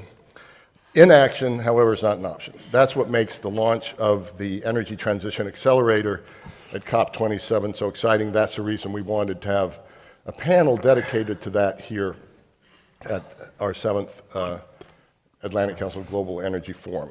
This new policy platform, which was announced as a collaboration among the U.S. government, Rockefeller Foundation, and Bezos Earth Fund, aims to overcome one of the largest, if not the largest, inhibitor to meeting global net zero targets, and that's access to finance, and particularly in emerging markets. So at the Atlantic Council, we pride ourselves on having tough but necessary conversations, you heard that yesterday as well, which enable us to resolve the globe's most fundamental challenges. And the question of how to unlock that funding certainly ranks among them. So for that reason, I hope our conversation today with these distinguished individuals will illuminate a path forward and provide us with their vision for removing the barriers. So I've known Secretary Kerry as Senator Kerry, now Special Envoy Kerry, but you'll be Secretary Kerry because this is the title that I like to connect with you most. You've been such a leader in all three of those realms. Everything you touch, you take enormously seriously, and that's the kickoff for this question. When you and your partners introduced the idea of the Energy Transition Accelerator, COP27, and it might even be interesting to know how it came about, you said your aim was to put the carbon market to work to deploy capital to speed the transition from dirty to clean power. So how did this come about? Why did you feel that such an initiative like this one is so vital? And then maybe you can put it a little bit in the context of the COP28 we have coming at us. You heard Dr. Sultan yesterday morning. By the way, thank you for being there, Mr. Secretary. So let me turn to you to kick off this discussion. Well, Fred, thank you very, very much, and thanks for the Atlantic Council's leadership and your leadership personally for a long period of time. You and I have known each other for many, many years now. And I'm delighted to be here with Elizabeth, with Andrew, and I thank them, both of them, and Raj Shah in absentia, for the Rockefeller Foundation and Bezos Earth Fund daring and willingness to push the curve here, which is what we need to do. You're all leaders of either a business or an NGO or some interest in this issue. And in that capacity, there isn't one of you who doesn't have the skill set of standing back and looking at a problem when you see it and say, okay, how are we going to solve this? we are here because we are problem solvers and people who want to get things done. And I am particularly disposed to avoid situations where you're just spinning wheels and pretending. And there's an awful lot of pretense around this particular issue in many quarters. We have to be more than deadly serious. I think all of you know that. This is life and death. It is existential. We have folks around the world, some of whom think they can be indifferent to it, but we're seeing the consequences of that indifference. And if you're content in your business or otherwise to spend literally billions of dollars, hundreds of billions of dollars to clean up after storms or to build a dike after the flood has come or whatever it is, you're on the wrong side of this issue if that's where you are. We have a lot of challenges around the world right now. The world is surprisingly discordant and at odds with itself in too many places, and that's a tragedy. But it's human-induced and it is human-solvable. And what we need to do is be more focused on the ways in which we're going to address these kinds of issues, and none more so than on the climate crisis. This really came about because of reality. I was traveling last year around the world and having many, many different meetings to try to gin up ambition, which we did, by the way. We succeeded in ginning up ambition significantly in Glasgow, building on what we did in Paris. And we are now, and we have built up some ambition out of Sharm el-Sheikh, and now we need to meet the reality that this is the year of a stock take in which everybody's going to be looked at pretty carefully. And it is the year also during which we have coming at us the question of loss and damage and how do you begin to manage that more effectively. So there's a lot at stake. So what I found in my travels everywhere, universal, around the planet, is not enough money is being put on the table to solve this problem. We're either not trying to do it or we're trying to do it on the cheap. And the result is that we're not doing it. We've never had the full measure of the 100 billion that was promised in Paris. And I am sorry that our political process is such that that hasn't been possible. But we've put a lot of money on the table. We put $94 billion last year out of the Pittsburgh energy meeting, $94 billion mobilized within 3 weeks, put on the table as real money to go to less developed country initiatives, etc. We don't get credit for that. No credit in our system, which says you've got to put 100 billion. So we have 94 billion, but it doesn't count towards 100. So what I'm trying to say is, folks, the system is broken in terms of how we're trying to fix this. And we need to respond more effectively. When I met with Macky Sall, the president of Senegal, or I met with Tshisekedi, the president of DRC, and I met with President Buhari in Nigeria, to a person, they said, we'd love to be able to not have to exploit our gas. We understand the challenge, but I've got people who don't have electricity. I need to be able to grow my economy. I need to be able to have my country share in what the rest of the world has. And to build out community and to build out capacity. And that was to a person. And they would say, can you help us with the build out of our renewable energy structure or new grid or whatever it is? The answer is no, we can't because we don't have the money.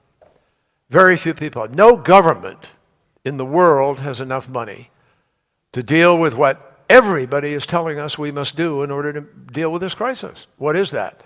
Well, the UN finance report, the other individual finance reports all say that to have this transition effected adequately, to meet the challenge of keeping 1.5 degrees as the limit of warming on the planet, we're going to have to invest a minimum of about $4 trillion a year for the next 30 years in order to build out the grids, deploy the renewables, transition from gas turbine, whatever it is, and be virtuous in the way we are providing power to our businesses and homes, in the way that we are propelling our vehicles, etc. Energy is the single, summary of how you cure this problem. Why? What is the problem? The problem is emissions. Methane emissions, CO2 emissions, the other greenhouse gas emissions. Emissions is pollution. And for some reason, we've kind of turned our backs on the responsibility that we fought for in the 1970s and 60s to hold people accountable for pollution. So the science is clear on this. There's no debate. I don't care where you come from in the political spectrum. There is no debate that emissions that come from the way we power our societies and propel our societies, those emissions are damaging. And we do not cure the problem if we do not meet what the scientists have said, which is reduce the emissions at a rate that allows us to minimize the damage. And the science said, in 2018, the scientists said to us, not that we could eliminate the crisis, but that by moving to hold 1.5 degrees, we can avoid the worst consequences of the crisis. Read it carefully. The worst consequences, not the crisis completely. So how do we do that? Well, if we don't have money, we're not willing to invest, we don't do it. It's that simple. So the money part we've been working on with Rockefeller and Bezos Fund to figure out how can we de-risk the deals that are out there to provide energy, to deploy renewables, to do this transition, but how do we de-risk it and create bankable deals? Because the trillions that are in the background waiting to be invested by the largest financial institutions, and in fact all financial institutions in the world, would love to be able to invest. But there are hurdles, political hurdles, currency hurdles, various natural disaster hurdles and risks. We have to eliminate those. So what we did was sit there and say, okay, how are we going to get the cash to be able to grease the skids to make the bankable deal come together so we can get a PPA that's a 25, 30-year PPA, and you can actually go to the market and finance what you're trying to do. That's the key. And what I landed on, with the encouragement of a number of people, one of them many of you know, is Anne Finucane, who wrote about this 2 or 3 years ago, talking about how there is a distinction between some of the exploited credits or offsets that have existed versus virtuous ones. And what we've done is sit down and put together a set of guiding principles, which we're releasing today, and we're pulling together a group of people, some of which are announced today, but it's not a complete list. There are more people that are going to be added to that to have a broad cross-section of input so that we are putting together, according to our principles, a mechanism that can attract some cash that will be used for limited purposes. And I will come to that in a moment. But what this is trying to do is make sure that we do this in the near term. We do it in an inclusive way, which is high, that we're delivering on the broader sustainable development goals, that we're including people who are affected, sometimes left behind in this process, that we're protecting their interests, that it's comprehensive, that we are supporting ambitious power sector-wide transition, that it is high integrity. Some offsets and some credits were not high integrity, and they've given a bad name to the idea that there might be a way in which you can attract some capital and still reduce emissions and avoid the worst of some avaricious practices out there. And we also want this to be supplemental. This is not in place of any obligation to put public money or fulfill the commitments that we have asked for. And it is to be transitional, meaning it's not forever. It's not a 15, 20-year bonanza that somebody's going to say, oh, I can buy a credit and then I don't have to do X, Y, and Z. No, sorry, that's not the way it is. Everybody's going to be responsible for living up to net zero and meeting the measurements. But we believe you can have high integrity, accountable, transparent credit, which will help us to be able to put some money on the table. And the money is used in the following way. When we put together the deal with Indonesia, which we negotiated for a year and a half or so, we had to figure out, how do we close some coal plants? How do we now accelerate the transition to the renewables that we want deployed? And how do we do this in a way that's transparent and virtuous and so forth? Well, we found that way. And we made an agreement with X amount of renewables that are going to be deployed, with a pace of closing of coal and transitioning, and not just closing excess capacity, but really getting at the problem of emissions. And that's our goal here, folks. And I'm convinced for the following reason. It is accountable to the naked eye. There are only two purposes for which we will allow someone to be able to buy a credit. One, to be closing down or transitioning existing fossil fuel facility that is providing power. And two, for the actual deployment of renewables that will replace current dirty sourcing. That's it. So you can see it built. You can see it coming online. You can measure what is happening here. And if you do this correctly, which we are determined to do, we can get a certain amount of cash now, because some companies have tried hard, not enough yet, to begin to implement their programs for net zero by 2050, correct? And so you may have a company, a large tech company or somebody, that have gotten to 80% of their scope 1 reductions. But then they get stuck. Why are they stuck? Not their fault. They're stuck because there aren't enough electric vehicles to be able to buy to get your fleet to be electric, so you're reducing emissions and living up to your goal. Or because there isn't a grid. You don't have a smart grid. You can't tap into the smart grid, therefore you don't have a physical way of using your power in a way that meets the standards. So we have to be smart. We can't sit there and say, well, tough, we're going to hold you accountable anyway. Nobody is living by a law to reduce, to hit 2050 net zero. There's no law. People are doing it because they're exercising a sense of public responsibility. And if we turn around and say to them, we're not going to listen to your problem, or we're not going to try to address your problem, or we're not going to give you an opportunity to be able to get where you're trying to go, they're going to say, well, the hell with you. Why the hell do I try to do this? It's easier for me to avoid the crisis of an NGO criticizing me because they say what I'm doing is violative of green principles. When I'm trying to be a good citizen, I might as well opt out. And I don't get my board of directors all wound up in what's going on. So, long story short, here, folks, sorry about this, but we need to find a virtuous way of getting money into the system so that we can transition faster. That is exactly what this is for.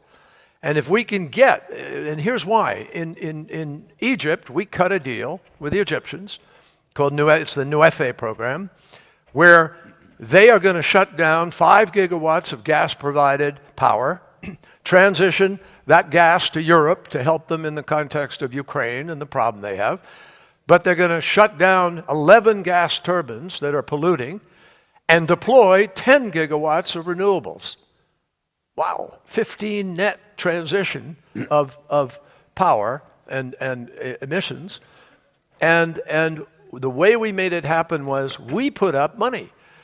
We did find some concessionary funding. Very hard. It was very hard. But we got about $500 million total in the end. We put $35 million in cash, some lending. The EBRD put in some money from a trust fund. We got money from Germany. Germany really stepped up, thank you, Germany, and put major funding on the line in terms of a very concessional loan. And so in the end, that money facilitated the risk de-risking and allowed us to be able to get the deal, which is a $10 billion expenditure to be able to deploy new energy. Now, we can't take a year and a half to do this one by one by one. So what we want is to create a means by which we're attracting capital to the table, which will be concessionary.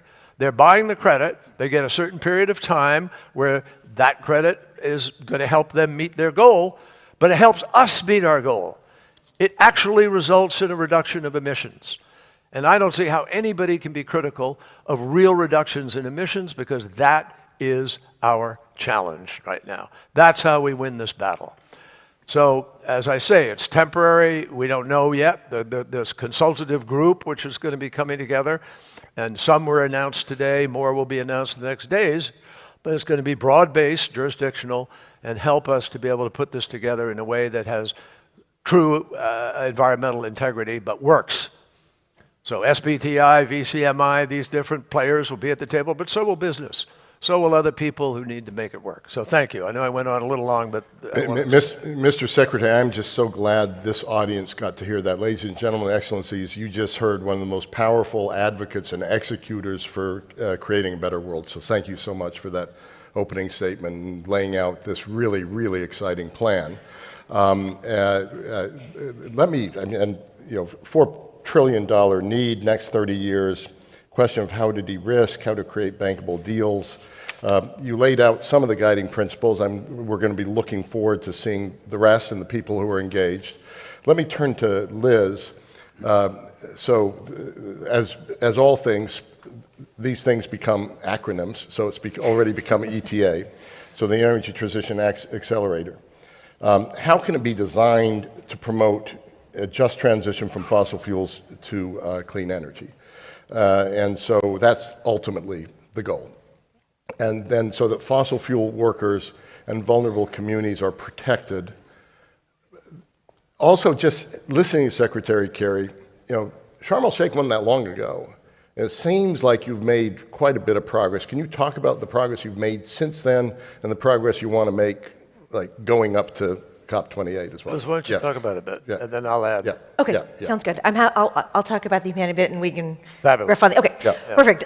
Sounds good. So I think, and thank you for those inspiring and good, excellent framing comments. I mean, I think from a foundation perspective, we draw a lot of inspiration and leadership from your vision and are very, very supportive of it because, I mentioned this yesterday in my remarks. I think for the foundation, one of the things that we care so much about is making sure that we put humanity at the center of all of our efforts. That is the core business that we are in. And this, to me, when we were looking at this opportunity with you, enabled us to do that because it enabled us to solve the challenge that we saw around project development, a critical need on decommissioning and reducing emissions, as well as putting people at the center of what we need to do. And as we work on this together, I think we really want to make sure that the ETA does three things. I just wanted to share that. So first, the first order of work is really around how we actually do these country-driven energy transition strategies and making sure that we do it in a very high-integrity, jurisdictional way. And I mentioned those critical words because I think that is also a key differentiator in what other frameworks have been out there. And so for us, what we're trying to do is just make sure that we design a really good high-integrity process and make sure that we actually put the guardrails in place to make sure that workers, in particular, are front and center in the design of it. And we can do a lot by looking at existing projects and programs that have done this. One of the things that I know we've been working on with the Global Energy Alliance for People and Planet, which includes Andrew and the IKEA Foundation, and Joseph is here as well today, is working on the Komati power plant in South Africa.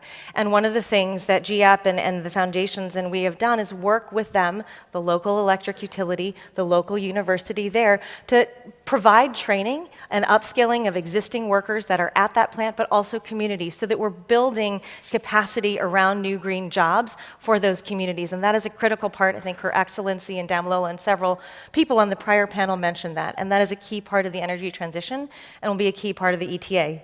I'd say second is just making sure that we allocate a certain percentage of the carbon credit towards adaptation purposes. Not enough money goes to adaptation. That is a critical area that we know needs to happen, and we've seen that as an effective mechanism in other similar programs. And then the last, and to your point, Secretary Kerry, is that we have a process that's transparent and most importantly, inclusive. And so that is why I think, and if you'd like to speak about it more, perhaps we can talk about the high-level group that we've pulled together to make sure that we're getting a cross-section of people from around the planet, the best minds, private sector, government, public sector, to help us develop and design this in a way that has the integrity that we are seeking to be able to deliver. So let me come back to you in a minute, Secretary Kerry, on that question of how much has been achieved and what should be achieved. Let me go to Andrew first for the point of view from the Earth Fund, Bezos Earth Fund. Why, this is an interesting three groups to come together. So why did you decide to join this initiative? Why do you see it as vital? And how do you actually make sure that the ETA delivers the high quality emission reductions and that they contribute rather than distract companies from genuine climate action, if that's a danger at all?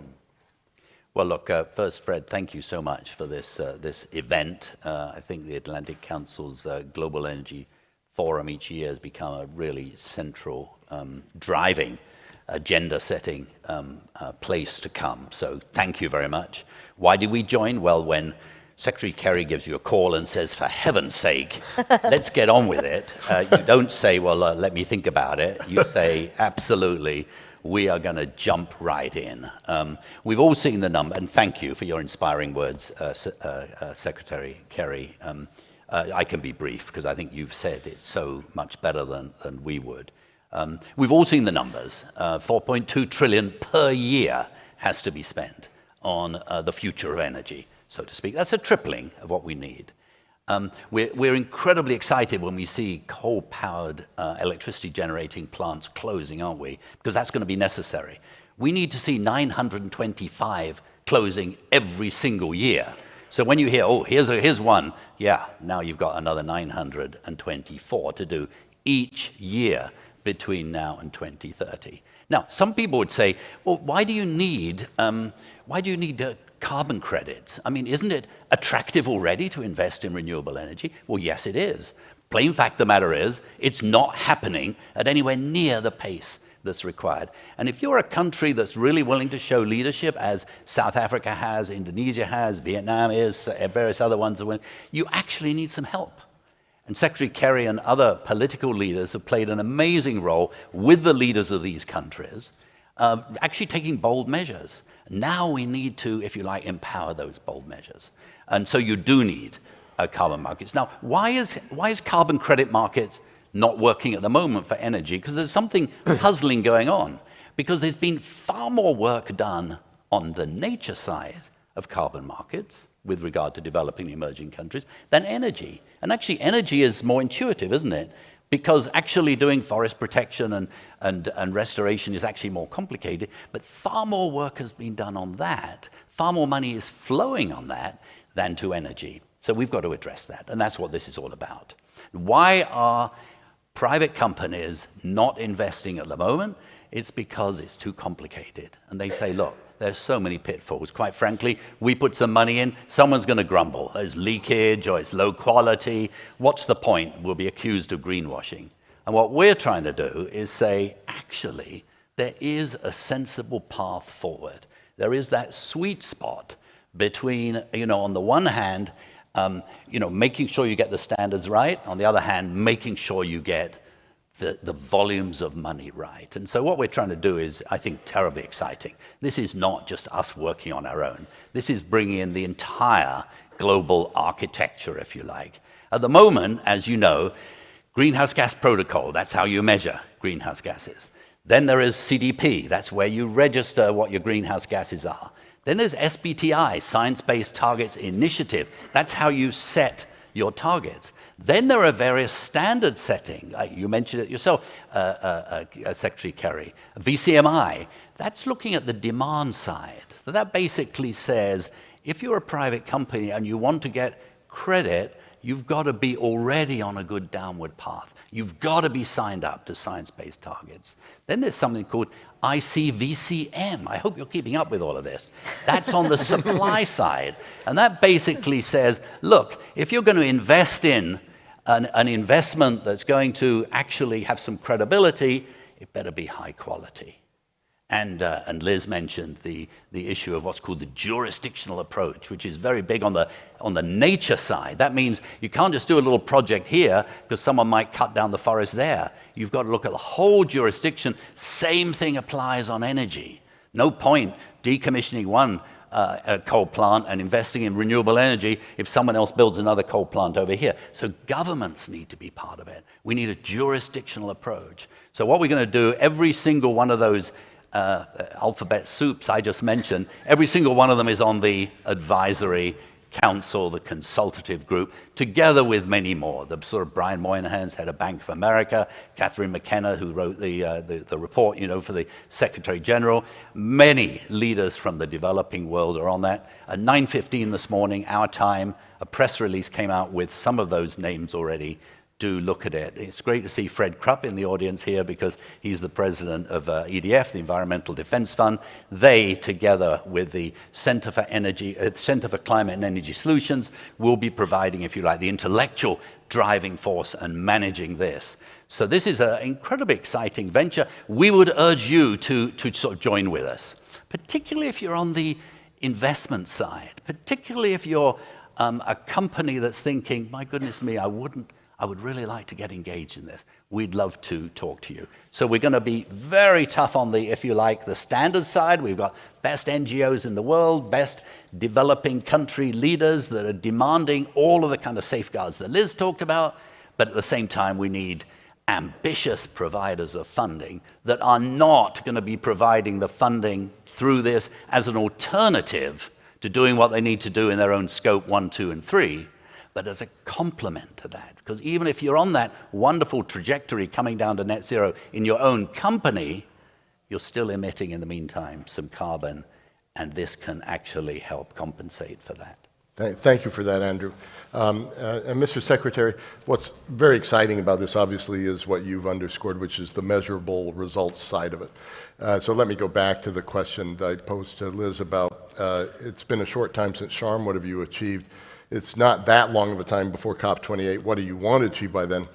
And I guess there's a third question within that, which is, this is a really promising strategy to scale up climate finance, but 4.2 trillion, how much of it do you want to do there? So in other words, how does this fit into other promising strategies? Well, it's an integral part of it, Fred. And let me describe part of the challenge here, folks, because it's not simple. We've been wrestling with development, for as long as all of us have been alive.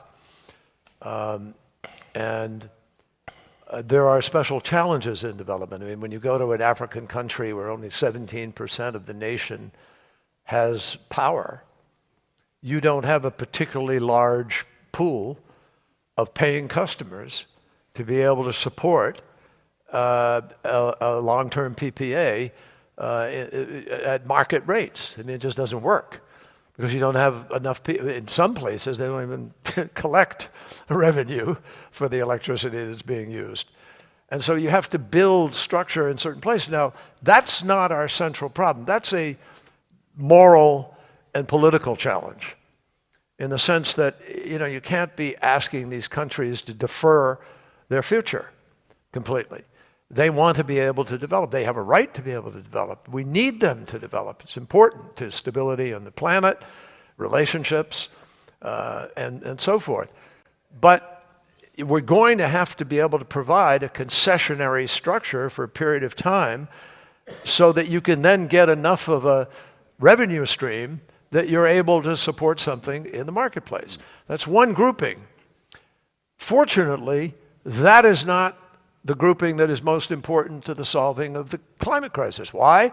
Because they are an infinitesimal amount of the problem currently. What we want to do is avoid them becoming more of a part of the problem, because if you add up all the developing world and it goes crazy on gas, for instance, in the next 10 years, we're in trouble. We're just negating everything else we're doing out there. So the way we're looking at it is, and I've said this many times, many of you may get tired of me saying it, but to me, it's the fundamental organizational principle. It's the reality around which we have to organize ourselves, as I said earlier. That is 20 countries, 20 economies equal 80% of all the emissions. If those 20 countries will get their act together, we win the battle. We can win the battle. And that's why we focused on Indonesia, because it's one of those 20. That's why we're focusing on Brazil, one of the 20.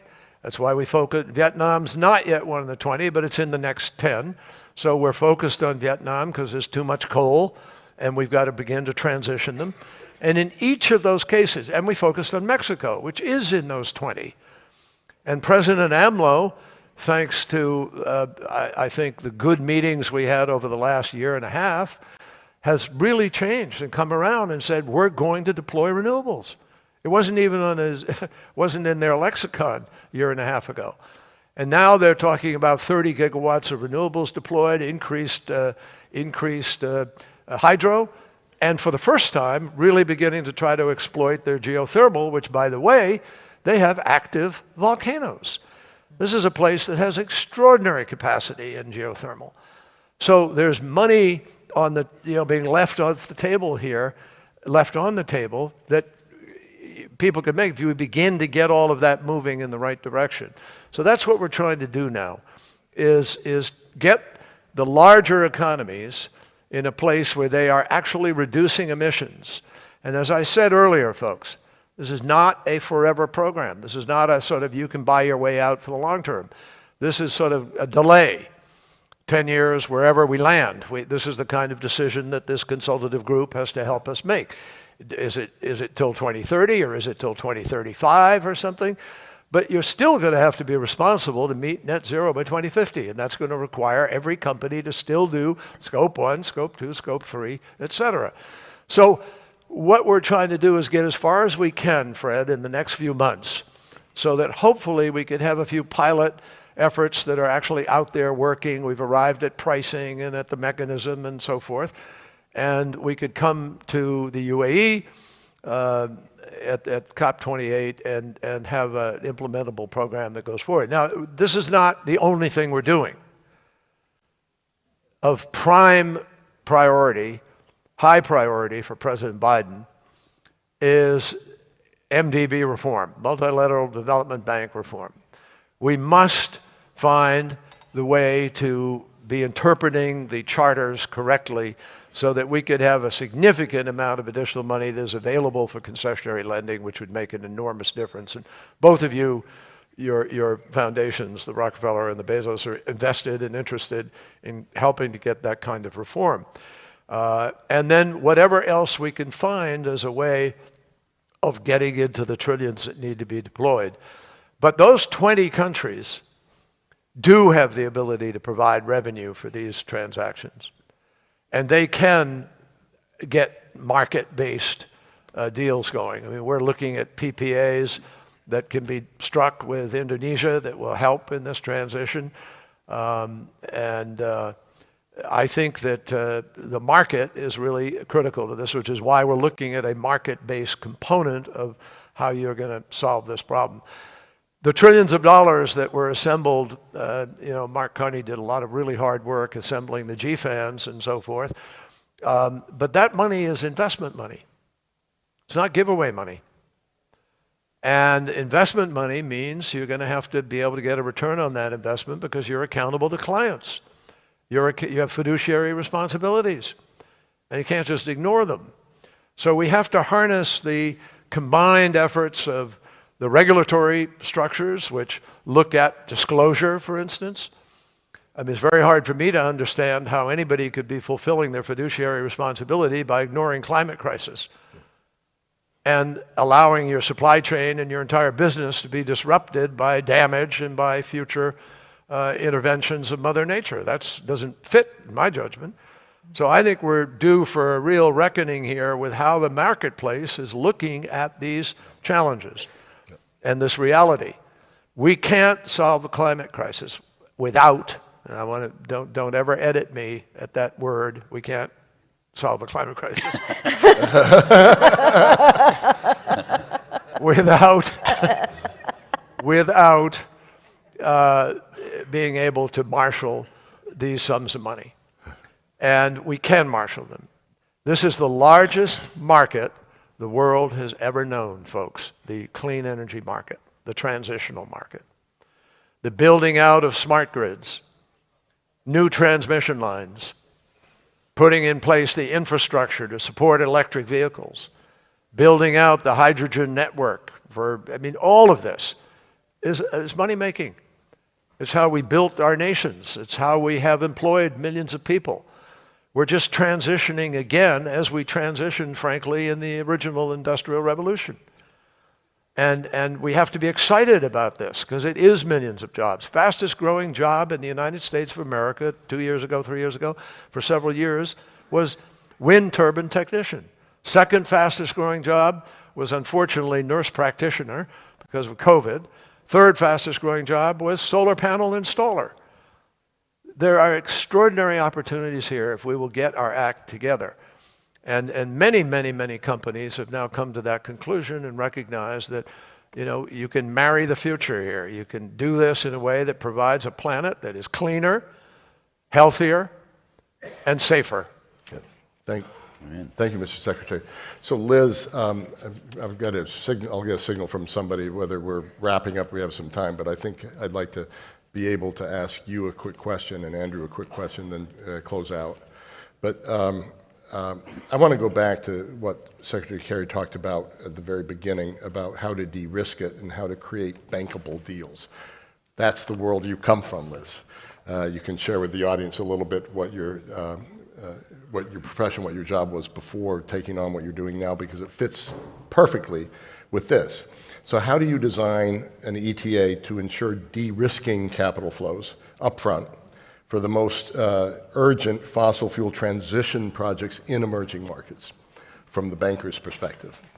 Thanks, Fred. And just to come clean on that, I think in my old life, before I got a chance to work in philanthropy, I spent about 20 years as a public power infrastructure banker at a firm called Lehman Brothers, which some of you may have known.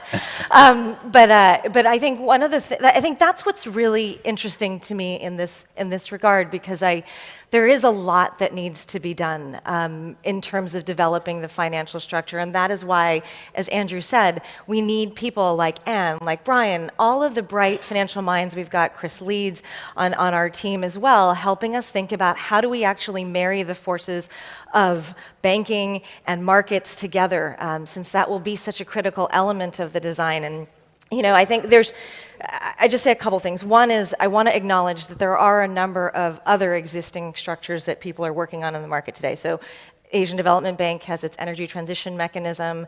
The Climate Investment Fund has its own fund. So I think we want to learn from what other people have already done and have started doing so that we can build on top of that. I think we also need to take a look at some of the interesting ways that we can securitize and use that market to be able to look at the forward opportunities there, to basically think about how then we can take those revenues that might come later, or those opportunities and financial gains that come later, and put them forward. Because as the Secretary said, we need the resources upfront to developing countries today to be able to both decommission and create the infrastructure asset on the other side that allows them to continue building and growing their economies. So we've got a lot of financial structuring work to do. That is why it's a critical work stream of the ETA and the path that we are going to take going forward. And so stay tuned, but I think, as Andrew said, this is a whole of planet effort. We need your engagement, and we would encourage and welcome it as part of the work going forward. So thanks. Terrific. Please. Can I mention one thing just very quickly? The IRA is going to make an enormous difference in this challenge. And I know some people are reacting, oh my gosh, there's some provisions in the IRA that are kind of protectionist and maybe get in the way. And I think we'll be able to resolve and work through those. I really do. But the bottom line is, by putting literally hundreds of billions of dollars on the table for further R&D and development and deployment of initial startup initiatives, we're going to help develop supply chains where they don't exist.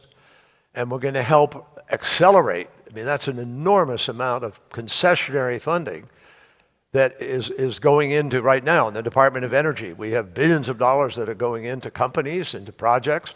It's going to help close the gap here in terms of what is fundable and financially, can work.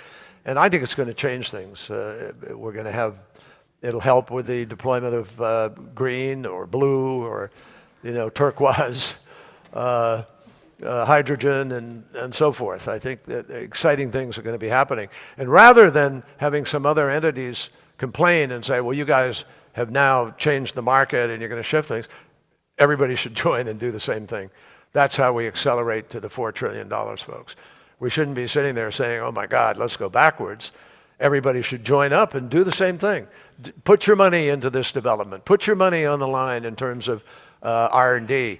And that's how we're going to win this battle. I'm convinced.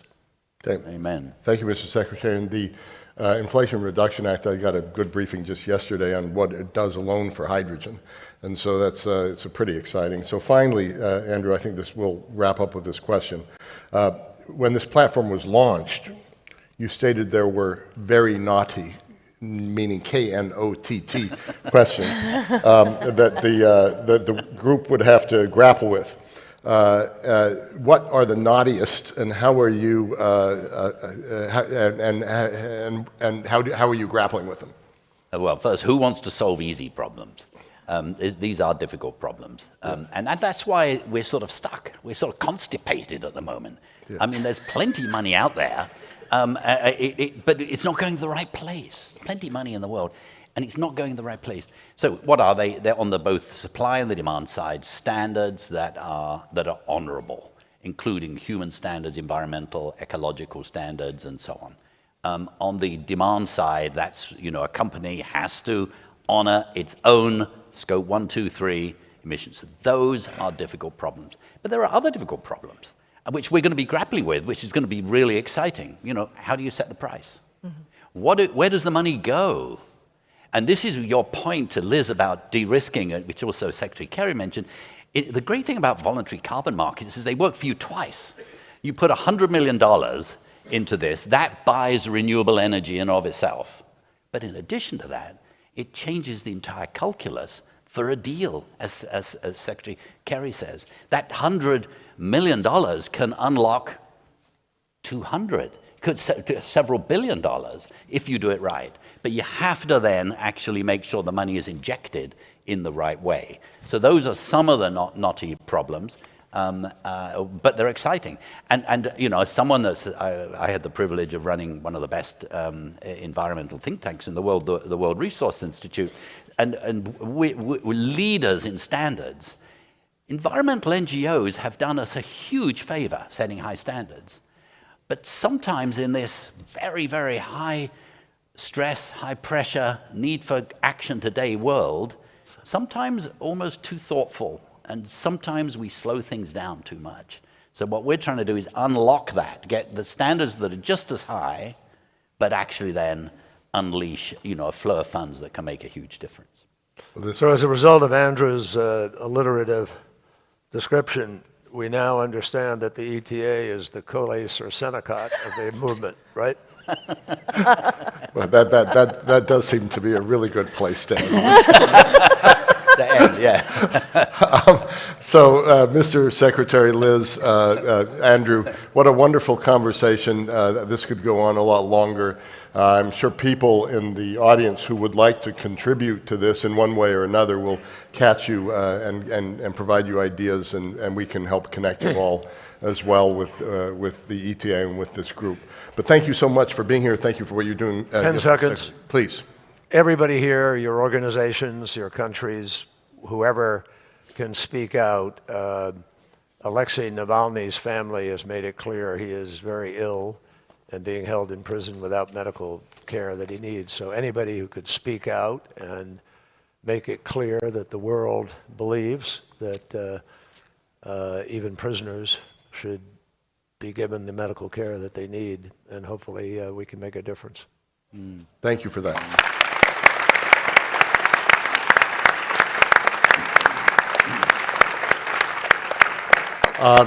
Thank you for being here. At some point, some voice is going to tell you what we're doing next, but thank you so much for all your attention.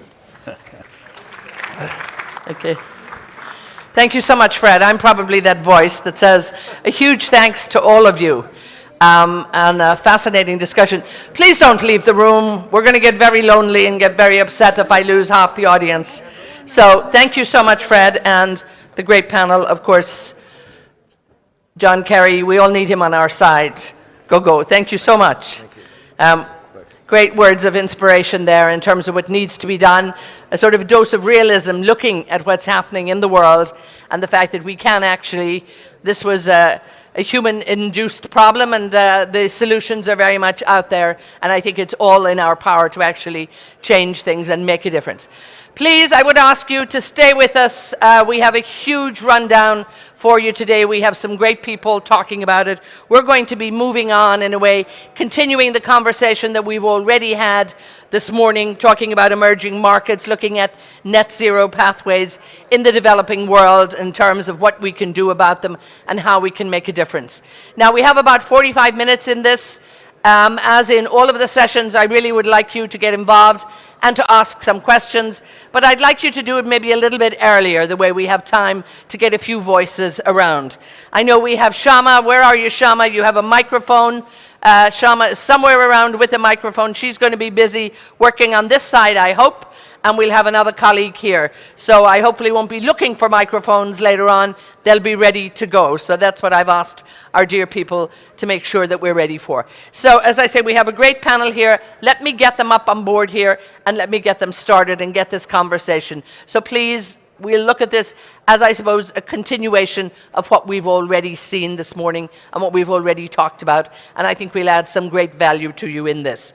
So let me welcome from the U.S. Department of Energy, the Deputy Assistant Secretary of Energy for Market Development, Climate and Multilateral Engagement. Isabella Munilla is in the house. Come on, big welcome for her here. Great, Isabella, thank you so much. From GE Gas Power, we have the Chief Technology Officer for Europe and the MENA region, Otman Benamar. Otman, thank you so much for coming to us. Mary Burse-Warlick joins us. She's the Deputy Executive Director of the International Energy Agency. Lovely to see you. Thank you so much. And Daniel Schroth, he's the Director, Renewable Energy and Energy Efficiency Department of the African Development Bank. Daniel, lovely to see you. Thank you so much. So you can see here we have a diverse panel that can give us some answers and maybe a few solutions, but certainly some food for thought, because I think we've heard a lot about the issues in the emerging markets and the developing world that we really need to pay attention to, we need to look.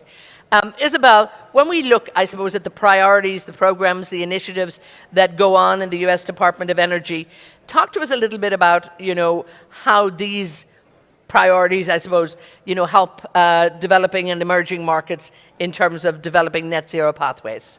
Great, thank you, Edna, and thank you to the Atlantic Council and all of you. What an incredible panel before this, incredibly inspirational. I think we've got a roadmap moving forward and seeing a lot of heads nodding about that. Show me the money, as he said. Exactly. Show me the money. So for the Department of Energy, we're the U.S. Science Agency on Clean Energy. I wanted to highlight a couple of initiatives that we're working on. And again, as Secretary Kerry said, we really want to take advantage of these extraordinary opportunities, and that's our mission. So we have an initiative called Net Zero World. I encourage you to look it up. It's our premier international program and the top international priority of our Secretary of Energy, Jennifer Granholm.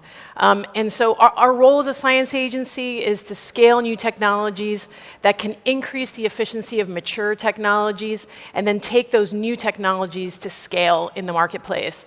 So our goal with Net Zero World is to assemble a broad range of resources from the US government across 9 federal agencies and 10 national labs.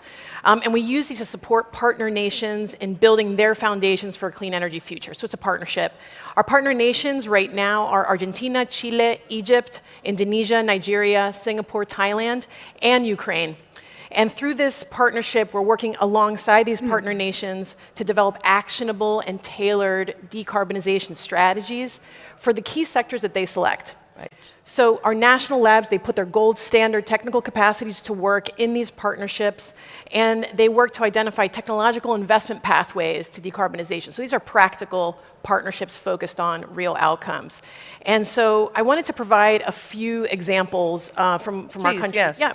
And just to say, you know, we've been having a conversation around attracting finance to commercial technologies, correct, or waiting to become commercial technologies. So we bring together, as part of this initiative, U.S. agencies and development banks. So we've got the U.S. Treasury Department, the U.S. Exim Bank, we've got the International Development Finance Corporation, and many others. And the idea is to attract private sector to these initiatives that we're helping to support to really let's get these projects off the ground. And I think we've been hearing that too, the importance of bringing the private sector, making it attractive for them. Absolutely. Because they want a return on investment. Absolutely. Without a doubt. So Please just a carry few on. examples. So with Indonesia, we're analyzing investment strategies, as the Secretary mentioned, to deploy renewable energy while speeding coal plant retirement. With Egypt, we're supporting efforts to add 10 gigawatts of renewables and develop green hydrogen and ammonia. And with Nigeria, we're analyzing the potential for carbon management, methane abatement, and distributed clean energy systems. And in Chile, we're sharing knowledge and best practices on managing the just transition for fossil fuel workers, sharing lessons learned for coal transitions, since that's very important. One other initiative, just very quickly, I just want to flag, is with the Clean Energy Ministerial, and we've got a big moment in July with our chair of Clean Energy Ministerial with India this year. We have what's called the Clean Energy Solutions Center. So we co-lead this initiative with Australia, and what it does is it mobilizes experts to help answer real-world, on-the-ground questions on the path to net zero. So we have an Ask an Expert service where governments that need authoritative technical advice can submit their questions and get service rapidly, free of charge. So just a couple of examples, or just one example actually. The government of Chad asked for advice on options to reach people living in very remote areas with clean and low carbon electricity. They wanted to find out what options were on the table. So we connected them with experts and provided analysis of solar, wind, biogas, and biomass technology options and costs, and provide a report with examples from countries around the world, scenarios and options. And then we focused on strategies that were applicable in remote areas, which is the solution that they were looking for. So it also included different business models for them to consider, and really focused on what their needs were. And this is one of hundreds of examples that I wanted to highlight. And the service has helped already about 90 countries on topics such as the design of feed-in tariffs, clean energy funding plans, regulations, standards, and incentive programs. And I just wanted to highlight just a couple of those examples because there's just real-world help that we want to provide our allies and partners. No, and I think that's hugely important because, you know, we don't have to reinvent the wheel in every country, I think, and this is something that everybody also needs to realize, that it is also about knowledge sharing, I think, from projects that have already worked, and any help that anybody can give, I think, along the way, and particularly without a cost to it, I think. I like that, and I'm sure that's what a lot of other people like.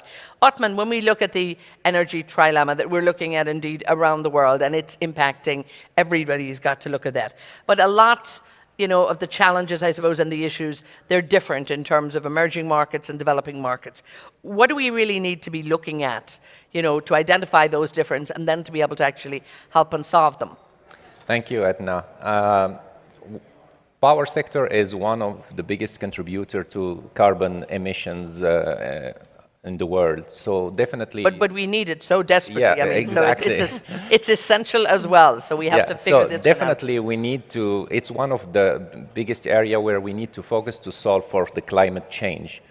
However, and especially when it comes to emergent market, it's not a simple task just to look after sustainability only. These countries, some of them sees one of the biggest growth in terms of electricity demand, and some of them has already imbalance between demand and the supply, and a lot of them as well have not the right quality of grid to support the introduction of renewable. So when we look at decarbonizing the sector, we need to be careful about the three things, the trilemma that you mentioned. We need to make sure that we can guarantee reliable power. That's important, and we see that a lot of countries in the emerging countries suffer already power shortages.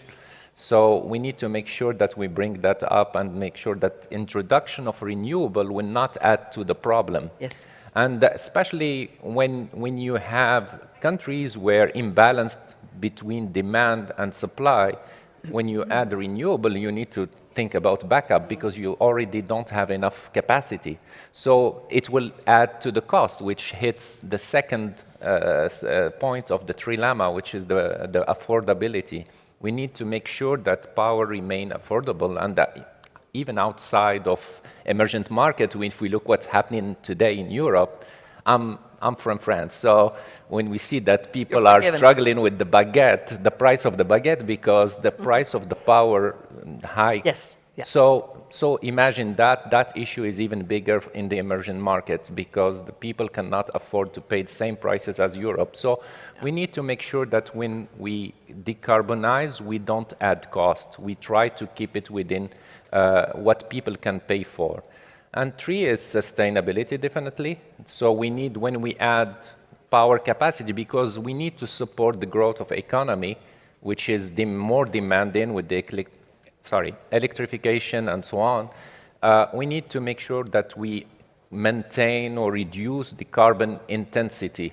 You know, we will add power, but we would like to avoid adding carbon in the system. So these are the three main points that we have to care about when we are thinking about the energy transition, and especially for the emerging market. No, absolutely. And I think that issue on cost too, you know, the more expensive power is, it's not just you're paying more for your power, you end up paying more for everything because there's a huge knock-on effect. The baguette, yes. The humble baguette. Yes. And people would even love to be having one in many areas, I think, in the developing world at the moment. So lots of issues around there. Mary, when we look at, you know, the work of the International Energy Agency, you're very busy looking at all areas, but you're specifically, you know, taking a focus on, you know, the universal access to energy that clearly it's of key importance. It's the priority on the route to net zero. But there's a lot of great, I suppose, solutions being offered. I mean, we've come up with a few, I think, in the last day and a half. We talk a lot around this. But on the ground, I mean, what's been executed and what's happening? Sometimes I think there's a little bit of a misfit, maybe a lot of talk and not enough action. Well, thank you very much for the opportunity to be here and to be a part of this discussion today. Thank you to the Atlantic Council as well. I know this subject of you know, universal access to electricity, to energy, has come up quite a bit, and really it couldn't be more important. And I think it's really important as we look at the global context we're living in today, in the context of Russia's invasion in Ukraine and the global energy crisis that we're continuing to live with, that the impacts have been felt really by consumers all around the world, not only in Europe, as you mentioned, but you know, with particular impacts on the developing world. And in that regard, we've seen for the first time in a while some backsliding in terms of additional people losing access to electricity, and also backsliding in terms of access to clean cooking. And on both counts, getting back on board, making progress, achieving progress again in both of these areas is really an important component to the broader global challenge of you know, decarbonization and achieving net zero emissions. And again, as I think has been referenced elsewhere in the context of this forum, there are many countries around the world, including many from the developing and emerging world, that have made net zero commitments, you know, recognizing too that, and I know we may get to this separately as well, that there are different starting points for these countries, for countries around the world, and that means the transition may take longer elsewhere. But of course, much deeper, much more significant, really high levels of investment, as was mentioned just now by Secretary Kerry and others, in clean energy and in renewables is going to be such an important part of the answer to achieving universal access. And in and of itself, of course, will help to also address the decarbonization and the emissions reduction challenge. So there's significant gains that can be achieved, and we've really got to focus on this issue of access to financing and investment, particularly in the emerging and developing world. And I think that can, we're going to hear a lot more on that issue, like right throughout the day. That, I think, has been very much, landed as the key area. And then we work from there. Things get a little bit easier. Daniel, I mean, we've heard a lot, I think, even in the last day and a half, too, about the need for a just energy transition, a fair and equitable energy transition. But also, I think we've heard an awful lot about the challenges, and if we continue doing what we're doing right now, it's not going to happen. So talk to us in terms of particularly the African context.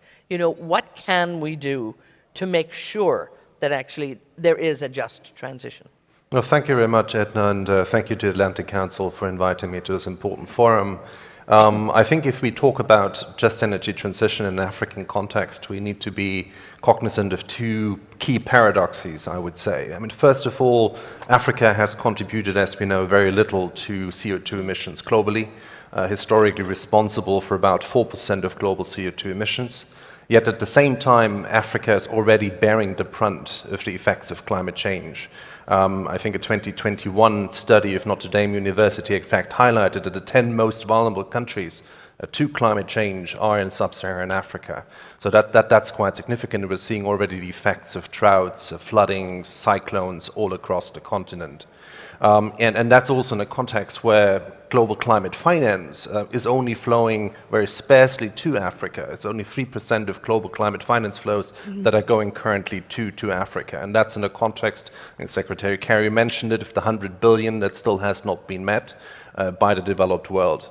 The second kind of paradox really is, and it's sort of building on what Mary said from the IEA, is that Africa indeed currently has the largest energy access deficit. We have some 600 million Africans without access to electricity, more than 900 million not having access to clean cooking solutions, with all the negative impact on health, women, deforestation, etc.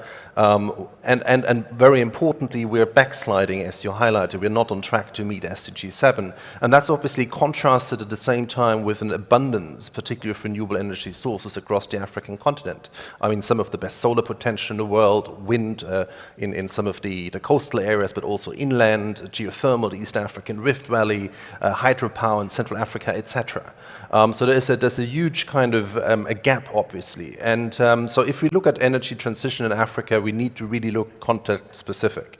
So in South Africa, which is largely dependent still on coal-fired power generation, with a lot of people kind of being employed in that sector, yes, there is a conversation around energy transition in the classic sense. And that's also why, obviously, the Just Energy Transition Partnership, the agreement that was found at COP26 came to about. But if we look at the Central African Republic, if we look at Chad that was mentioned earlier, with energy access rates below 10%, with hardly any generation capacity, you cannot talk about transition.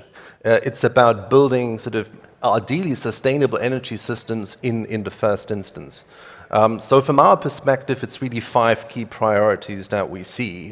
First is a critical importance of planning, building on the best kind of knowledge, information and data that is available, and sort of tapping into resources such as NREL, from the labs that the DOE has at its disposal. The second one is really project preparation. We see still many kind of projects that lack all the necessary feasibility studies to allow then institutions such as ourselves to finance these type of projects.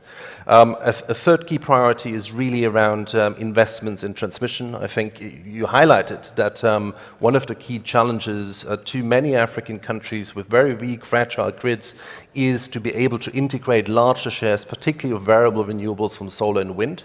So there's a huge kind of deficit of investment in transmission, but also regional integration. And then, of course, there's the whole question of how to bring in more private sector investments, de-risking disinvestments. That's a key focus also of the African Development Bank. And last but not least, obviously, there's still a lot of work to be done on sort of the legal policy, regulatory frameworks that are not yet adequate in a number of countries. Also, I would say... In a number of countries around the world. I mean, I don't think it's unusual in that area. Othman, let me bring you in to follow up just on, what Daniel's talking about there. Because when we look at infrastructure, and I suppose challenges with transmission and distribution, this is a key area too that, for what you're doing at GE Gas Power, you can actually help this situation here. But distribution, transmission, infrastructure, all of that, one size does not fit all in any country. So how do we resolve that issue? How can we make it better? I think we need to start acting now. That's number one. And start acting what it is existing, improving what is existing, and that's the short term. And we do have solutions there to improve the output, to improve efficiency, improve the flexibility to cope with intermittent sources of energy. And that's on the short term. So it helps really maintaining the assets to serve the introduction of renewable. And we can also improve the efficiency of a lot of countries which are still running with simple cycle power plants, what we call simple cycle power plants with very low efficiency, such as 33%. By just converting those assets to combined cycle, we can add 50% power without adding any fuel. And just as an example, in the GCC, we're talking about 50 gigawatt of simple cycle. So that's, you can add 25 gigawatt without adding any fuel. So you're reducing the carbon intensity, actually, by doing that. So these are some of the solutions that we have on the short term. We have also to care about the grid. Yeah, we mentioned it. I can add to it that because a lot of grids cannot handle the intermittency of the renewable. We need to make sure that there are enough substations. We add digital to make sure that we are dispatching the power the right way. So these are solutions for the short term. Now, these assets will not be stranded in the future when we are decarbonized. We have also solutions for the long term. And some of them were developed with the DOE. So I was talking with my colleague about the combustion in our latest technology, which we call 9HA, has been developed with the Department of Energy to be able to burn hydrogen. And we can already offer solution today, which can burn up to 50% blend of hydrogen, which is the best available currently. And we have the path to go up to 100%. We are working also on solution with carbon capture. We're partnering with technology suppliers. We're already selected in few projects, not in emerging countries necessarily, but in the UK or in the US, where we are working on optimizing the solution, integrating the whole carbon capture solution into the power plant to make sure that we continue supply reliable power, but with the least amount of CO2 emissions. And again, I think the big focus has to be on decarbonizing. Of course, on the road to net zero, and as we go closer to greener fuel and more renewable solutions, gas still has a huge role to play. Yes, definitely. I mean, we cannot look. I can give the example of Morocco. I'm originally from Morocco. So Morocco has made great progress in renewable. They already today have more than 30% of the installed base, which is renewable. But we are currently in discussion with them on bringing clean fuel, which is natural gas, in some of their assets which are running today on heavy fuel. So that will improve and potentially converting those assets to combined cycle, as I mentioned it. But they are also thinking about adding new power plant with the latest and highest efficiency technology, because that will unlock their ability to reach their objective, which is 52% by 2030. So gas is key to make sure that we can go faster in renewable, but also, again, I insist on the grid. The grid quality is very important to continue introducing renewable. Isabel, a lot of these projects, I mean, are going to need investment, and I think that was very clear in the last panel. It couldn't have been more clear, where it's like literally was, we need money and we need cash and we need it in the right places. But when we look at the investment in climate, I suppose, and clean energy projects, how will they financially benefit the emerging markets, I suppose, who are actually looking to get to net zero? Yeah, thank you for that question. From the perspective of our department, I wanted to endorse one of our top priorities is good planning, right? The energy system planning, working to see how these projects fit into that plan, seeing what options are available, that's fundamental. And then second, our view is that innovation anywhere supports progress everywhere. And so that's a fundamental investment strategy for our department to de-risk at a large scale technologies that can be deployed across projects all over the world. And thank you for that mention of your work with DOE.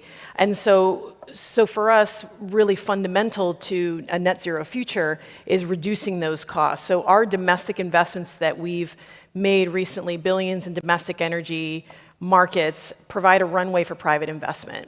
And we think this is going to have an impact not just in the US, but in the entire world. And this is part of the US effort to get us back on track to our Paris commitments, right? So just one example of that, of these types of investments, are what we call our Energy Earthshots initiative. Again, encourage you to take a look at those. So these set specific cost targets for linchpin technologies that are necessary to meet climate goals. So, and these are designed to tackle really tough technical challenges and specific cost hurdles related to specific technologies, working with our national labs. And so we have targets for hydrogen, long duration storage, carbon abatement, enhanced geothermal, floating offshore wind, and industrial decarbonization. And so just one example, our hydrogen Earthshot aims for $1 per 1 kilogram of clean hydrogen in 1 decade. And we think that this is going to revolutionize clean transportation and industry. And then, to the point on energy, the need for efficiency and reliability and flexibility, we believe that effective storage is obviously fundamental to the work that we're all doing. And so we have a long duration storage shot that aims to reduce the cost of grid scale energy storage by 90% for systems that deliver 10 or plus hours of duration in a decade. So those are just a few of the examples that we think are going to help other countries, especially in emerging markets. And in fact, we've done this about a decade ago. So President Obama had a Sunshot initiative that the aim was to drive down utility scale solar costs, and it did by $1 per watt to 6 cents per kilowatt hour. And so these effects were seen in the US, but then obviously around the world, we've seen solar costs become some of solar has become some of the cheapest and most affordable energy around the world. And this is just a couple of examples of how our agency, in terms of the role that we play, can bring down some of these costs. And I mean, some great ambition there, but some of these practical solutions, I think, that can make a difference, and they need to be able to make a difference, some of them in the near term, some obviously medium and longer term. Mary, when we look at, and in fact, please be thinking if you have any questions here for my panel. I do believe, where's Shama? Shama's over here. She has a microphone, so catch her eye, and please, if you have any questions, we're more than happy to look at maybe a few specific areas. But Mary, when we look at, mobilizing more energy investment, clearly there's been a huge cry, a call for action in terms of this has to be done. But it's often not easy, and of course the cost of capital is high, and some areas perceived riskier than others. So people shy away, and they actually, don't jump in there with maybe the eagerness they might in some other areas. How can, what are you working on, and what do you see in terms of how we can change that? Great. Well, thanks for the question. I'm happy to add a little bit to the discussion in that regard. First, I think just focusing very specifically on the emerging and developing economies, we've seen very encouraging signs, obviously, for many countries in the developed world, from the US with the Inflation Reduction Act, in the EU with the Repower EU and the Fit for 55, in Japan with their green transformation and other initiatives, that in those parts of the world, significant amounts of capital financing from governments are now being dedicated to the clean energy transition, which is wonderful and so important. It's something we've not seen before and really think can be very transformational. But again, if we look at the developing world, we don't see those kinds of resources, and that part of the world has been especially hit by the whole range of crises. Not only the energy crisis, the food crisis, health issues, and so on, in a way that has particularly impacted them.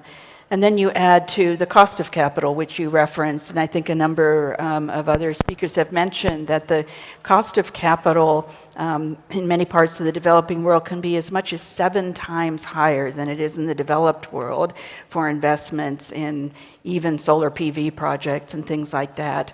And in terms of what the IEA has done, last year we did release something called the Cost of Capital Observatory, which is basically an inventory that takes a look at what the differentiated costs of capital are. And the next step is a report that's available, what, on the website? Yes, yes it is. Yes, it is. The next step, of course, is to analyze this more deeply and see what can be done about addressing this. And I know this was referenced in the last panel as well.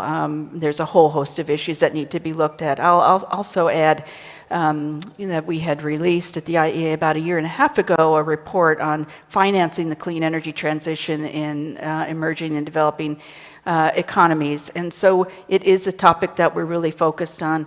Just to add that there's a hugely important role on the part of governments and multilateral development banks to continue to provide concessional finance in terms of financing investment for clean energy projects. That in turn, again, as others have mentioned, can really provide an accelerator or send strong signals to the private capital markets, where we see by far the largest source of financing available.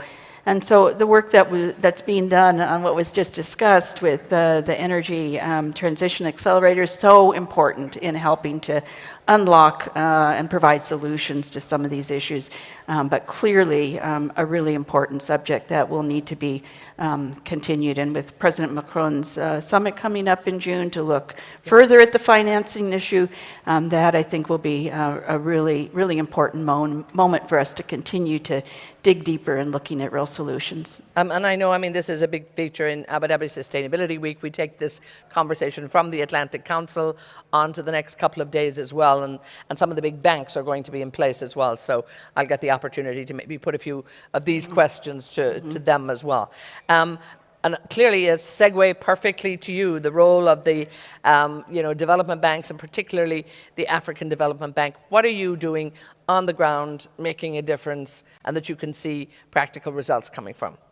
No, thank you for the question. And indeed, I mean, from our side, we've really been trying over the last couple of years to increase financing flows into clean energy in the African context. I think a good example to highlight in terms of that mobilization effort is our Sustainable Energy Fund for Africa, which has sort of grown to become one of the largest blended finance facilities for the just energy transition in the African context. We were able to raise over the last 2.5 years, over $300 million in grant contributions for CEFA. But CEFA is a blended finance facility, so we can provide grant where it's absolutely required and necessary, but also to provide concessional loans, take riskier positions in new innovative funds. Just an example, we invested $10 million from CEFA in the first kind of fund that's looking at access to clean cooking solutions, Spark Plus, already invested in 2 projects in Africa. I think these are sort of the type of investments that are critical to unlock more private sector engagement in the energy sector. So that's one example that I want to highlight. Another example more on sort of the larger kind of side of the institution, and I think the African Development Bank, we had sort of been facing some capital constraints over the last couple of years for various reasons. So we were in a way forced to be innovative, and we've been particularly innovative, I would say, on some of our balance sheet optimization acceleration transactions. So for example, we approved just in October last year a transaction with the UK government, a $2 billion guarantee for a room-to-run sovereign transaction, together also with the involvement of several private insurers, that basically transfers the risk from some of our sovereign portfolio to those institutions. And in that context, it's basically freeing up additional capital that we can invest in projects that are supporting, and particularly sustainable energy, but also climate more broadly. Now, I don't want to put you on the spot, Daniel, but many people have been calling for, I suppose, a complete overhaul of the development banks. I was thinking there was something odd about my microphone. Okay, we're back in action here. God forbid you wouldn't hear me. Just when I'm asking him that question, not putting you on the spot, but we've been hearing, I mean, that there needs to be an overhaul on some of the development banks. I mean, sort of what, and good you're taking some initiatives, but kind of what's been broken along the way? I don't want you to go too much detail at the minute, we don't have time, but what are you doing to make sure that the African Development Bank, you know, is looking like a reliable, trustworthy, and actually is hopefully, you know, moving the focus in the right direction? Well, I think first of all, we have sort of really set clearly out what our objectives in terms of climate. It's one of the key priorities for the bank. We've adopted a policy, a strategy, and also a clear action plan with commitments over the next couple of years. We've in fact met in 2021 our climate finance targets with more than 40% of our investments going in climate finance. I think importantly, and we're the only multilateral development bank that has also placed a strong emphasis on adaptation finance, which is, as I highlighted earlier, particularly important for Africa. I think we had in 2021 67% of our climate finance being focused on adaptation. We're championing in that context the Africa Adaptation Acceleration Program. We're also trying to see how our concessional window, which is the African Development Fund, which is sort of the equivalent of the World Bank IDA, becomes more responsive to the needs of African countries. We had just concluded early December the replenishment of the African Development Fund with record numbers thanks to the donors to the fund, but also now several African countries that are contributing with their own money into the African Development Fund. And one of the examples is we were able to create a climate action window, sort of a dedicated kind of envelope of resources to increase climate ambition, and of course energy is a key priority in that context. So those are some of the examples. There's obviously a lot more work to be done, but I would argue maybe because of this kind of constrained context that the bank has been operating in a couple of years, that we're certainly trying to be innovative, including in terms of making the case that some of the special drawing rights that the IMF has made available are channeled through the MDBs to use our ability to leverage those resources and be able to invest more in African countries. And I mean, I guess even almost, you know, looking at your role too, the specialty role that actually has put this at top of the agenda, that's a new shift, I guess, as well. Indeed, I mean, we adopted a very ambitious strategy, the New Deal Energy for Africa in 2016, which really placed energy at the top, sort of our #1 priority for the African Development Bank, because energy has, as we all know, such a critical impact for development at large. And that also included a restructuring, and renewable energy indeed was one of the priorities that was also then reflected in the new organization. Again, I think, you know, making sure access to energy is a huge enabler. Did you want to ask a question? Here we have, Shama's got the microphone, and now we've got a few questions. Now we're cooking, always at the last 10 minutes. I think there's something psychological about that. Hello, I want to thank you all for your contribution and this discussion. I have two questions. The first question is directed to Mr. Daniel, regarding, because one of the main questions that came to my mind during the discussion about energy transition and how that can be applied for African continent, where there is huge gap in capital finance and all of that. So how you can tackle, like, do you, like, one of your strategy at the African Development Bank, is it going from, like, to go through conventional way of supplying sustainable energy and then go for energy transition, or just start from the, like, the last step to provide energy solutions for poor countries like, as you mentioned, Central Africa and Chad and others. Like yesterday, only Heathrow Airport has energy demand more than Sierra Leone. Yeah. Let me just answer that first question, and we'll come back to you in a minute. I'll get another question from the gentleman there, and we have time. So please, we need to speed up now because we have a few questions. Sure, I'm going to be very brief, but I think the first important point is we need to look at each country individually. What is the particular context? So from our side, we're really trying to identify what are the best sort of solutions. And that does not mean that Africa should sort of follow the same path that the West has done. Mm-hmm. So it's not kind of building first a conventional kind of power base and then you transition. So for many of the countries that currently do not have or have very limited generation, I think sort of trying to see how can we from the start sort of use kind of the enormous renewable potential is there to build that up. Also looking at providing access through decentralized energy access solutions. I think a lot of possibilities through green mini grids, through solar home systems in the very remote areas. I think that's sort of some of the areas that we're really focusing on. And of course it needs to be done in close collaboration with the countries and based on sound planning as we highlighted earlier. Let me just bring Mary in on that one there. We look at the policies in the US, the clean policies, and the climate goals.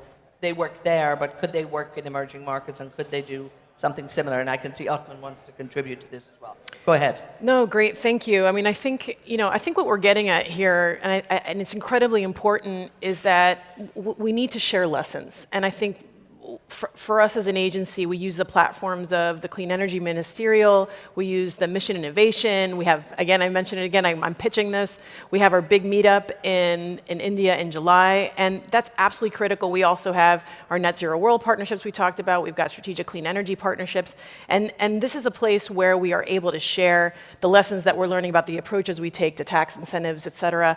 But I wanted to draw our attention a little bit to, when we're thinking about whether energy access or energy transition, for us, workers are extremely important. So I want to highlight a couple of areas where we're sharing lessons with our partners. We don't have a whole lot of time now, so I've got to we speed do you up not, a little we bit. do not. But I did want to flag a couple of areas, and this is really essential when we're thinking about transition, which is there's worker protections and incentives that need to be put in place when we're thinking about transitioning out of coal, out of oil and gas, and those workers need to be reskilled to supply our workers for the next generation of technologies. And I wanted to flag a couple of policies that we're putting into place. They're new, but we want to share our experiences. We've got expanded energy tax credits for efficient commercial buildings, and it includes bonus credits for businesses that pay prevailing wages and hire registered apprentices. So we want to make sure that companies that promise to pay wages but don't follow through are penalized, and workers who owed prevailing wages will receive the difference plus interest. So, and this is a commitment. We need to bring our people along with this transition, and there's ways that we can, policies that we can put into place. Now, we're testing this right now. So it's essential that we keep up the conversation and we continue to help each other to drive innovation, especially in bringing our people along with the transition. Another one I wanted to flag is that for us, we have clean energy tax credits that are increased by 10% if a clean energy project is established in a community that has previously relied on the extraction, processing, transport, or storage of coal, oil, or natural gas as a significant source of employment. So it's really focused on creating economic development in communities potentially impacted by a transition. So really focusing on making sure that the workers who have been involved in industries that have driven our economic prosperity are brought into the transition, and making sure that our economic and fiscal policies that we're using to drive these new renewable energies, bringing people along. I think from a political standpoint in our country, it's essential. We got 5 minutes left. I'm going to take another quick question from you, directed to one person. Quick answer. We're going to you, sir, and then we're going to have to wrap it up. I'm really sorry. Okay. My other question is regarding also the funding availed from other, like Mr. Senator John Kerry and others, like Bezos Fund and Rockefeller Foundation. How Africa can take more out of that fund, because now it is only small portion. As he mentioned, $300 million on only 2.5 through credit from UK. I don't think my people have an answer for that. You need to chase down our other colleagues on that. Sorry, I'm going to take a question from you. Hi, good morning. In the previous session, Secretary Kerry was mentioning the top 10 polluters or carbon emitters. One of them is, first is China, followed by US and India. We heard a lot of views from US, but we didn't hear any views from India or China. Is it an aberration, or is it even at the highest level, and is not that a problem? You know, I want to, as I say, we've only got a couple of minutes left. And I think we got to take good care. I want to give this one to Mary, perhaps. And also maybe add into that, I think many of the countries having different starting points in terms of how they're going to manage that. Maybe you can do 2 for 1 there. Sure, happy to do that. And I will say that thank you for pointing that out. I think all of us here, and I certainly know that governments and international organizations, IRENA included, really all around the world, of course, are in discussions with China, India, and all the many countries where this issue of emissions is among the biggest problem. And the JETP, the Just Energy Transition Partnership that Secretary Kerry referred to, is one of those approaches through which there's significant and deep dialogue about how to take off some of the heavy carbon-emitting coal plants, but also to provide support necessary for investments, new investments in renewables and clean energy. And just segueing to the other point that you mentioned, Etna, I think as we look at this issue, it's this whole set of challenges. There's no doubt that the issue Isabel spoke to on the importance of people-centered transitions all around the world is going to be very important. How do we ensure that people around the world see the benefits of the clean energy transition, which, and this is another area we've done quite a bit of work, is actually going to create millions and millions of new jobs. But the challenge is, of course, multifaceted, but ensuring that those who lost also have benefits. And second point, recognizing that not all countries, though I think countries around the world really do recognize the climate challenge, and many have committed to net zero or carbon neutrality goals going forward, but not all countries have the same starting point, have the same level of resources, and for that reason, we'll need to pursue different pathways forward as they try to meet their goals. So one of the challenges for all of us is ensuring that they get the support they need, the financing they need, and in some cases that means continuing to recognize too that conventional energy sources, as was mentioned, will need to be a part of the solution for some of the development that's needed. We've sadly come to that point in our discussion here where we've got to be wrapping it up. Mary, I'll stay with you at the moment. A quick call to action if there was one that you want to send a message out there.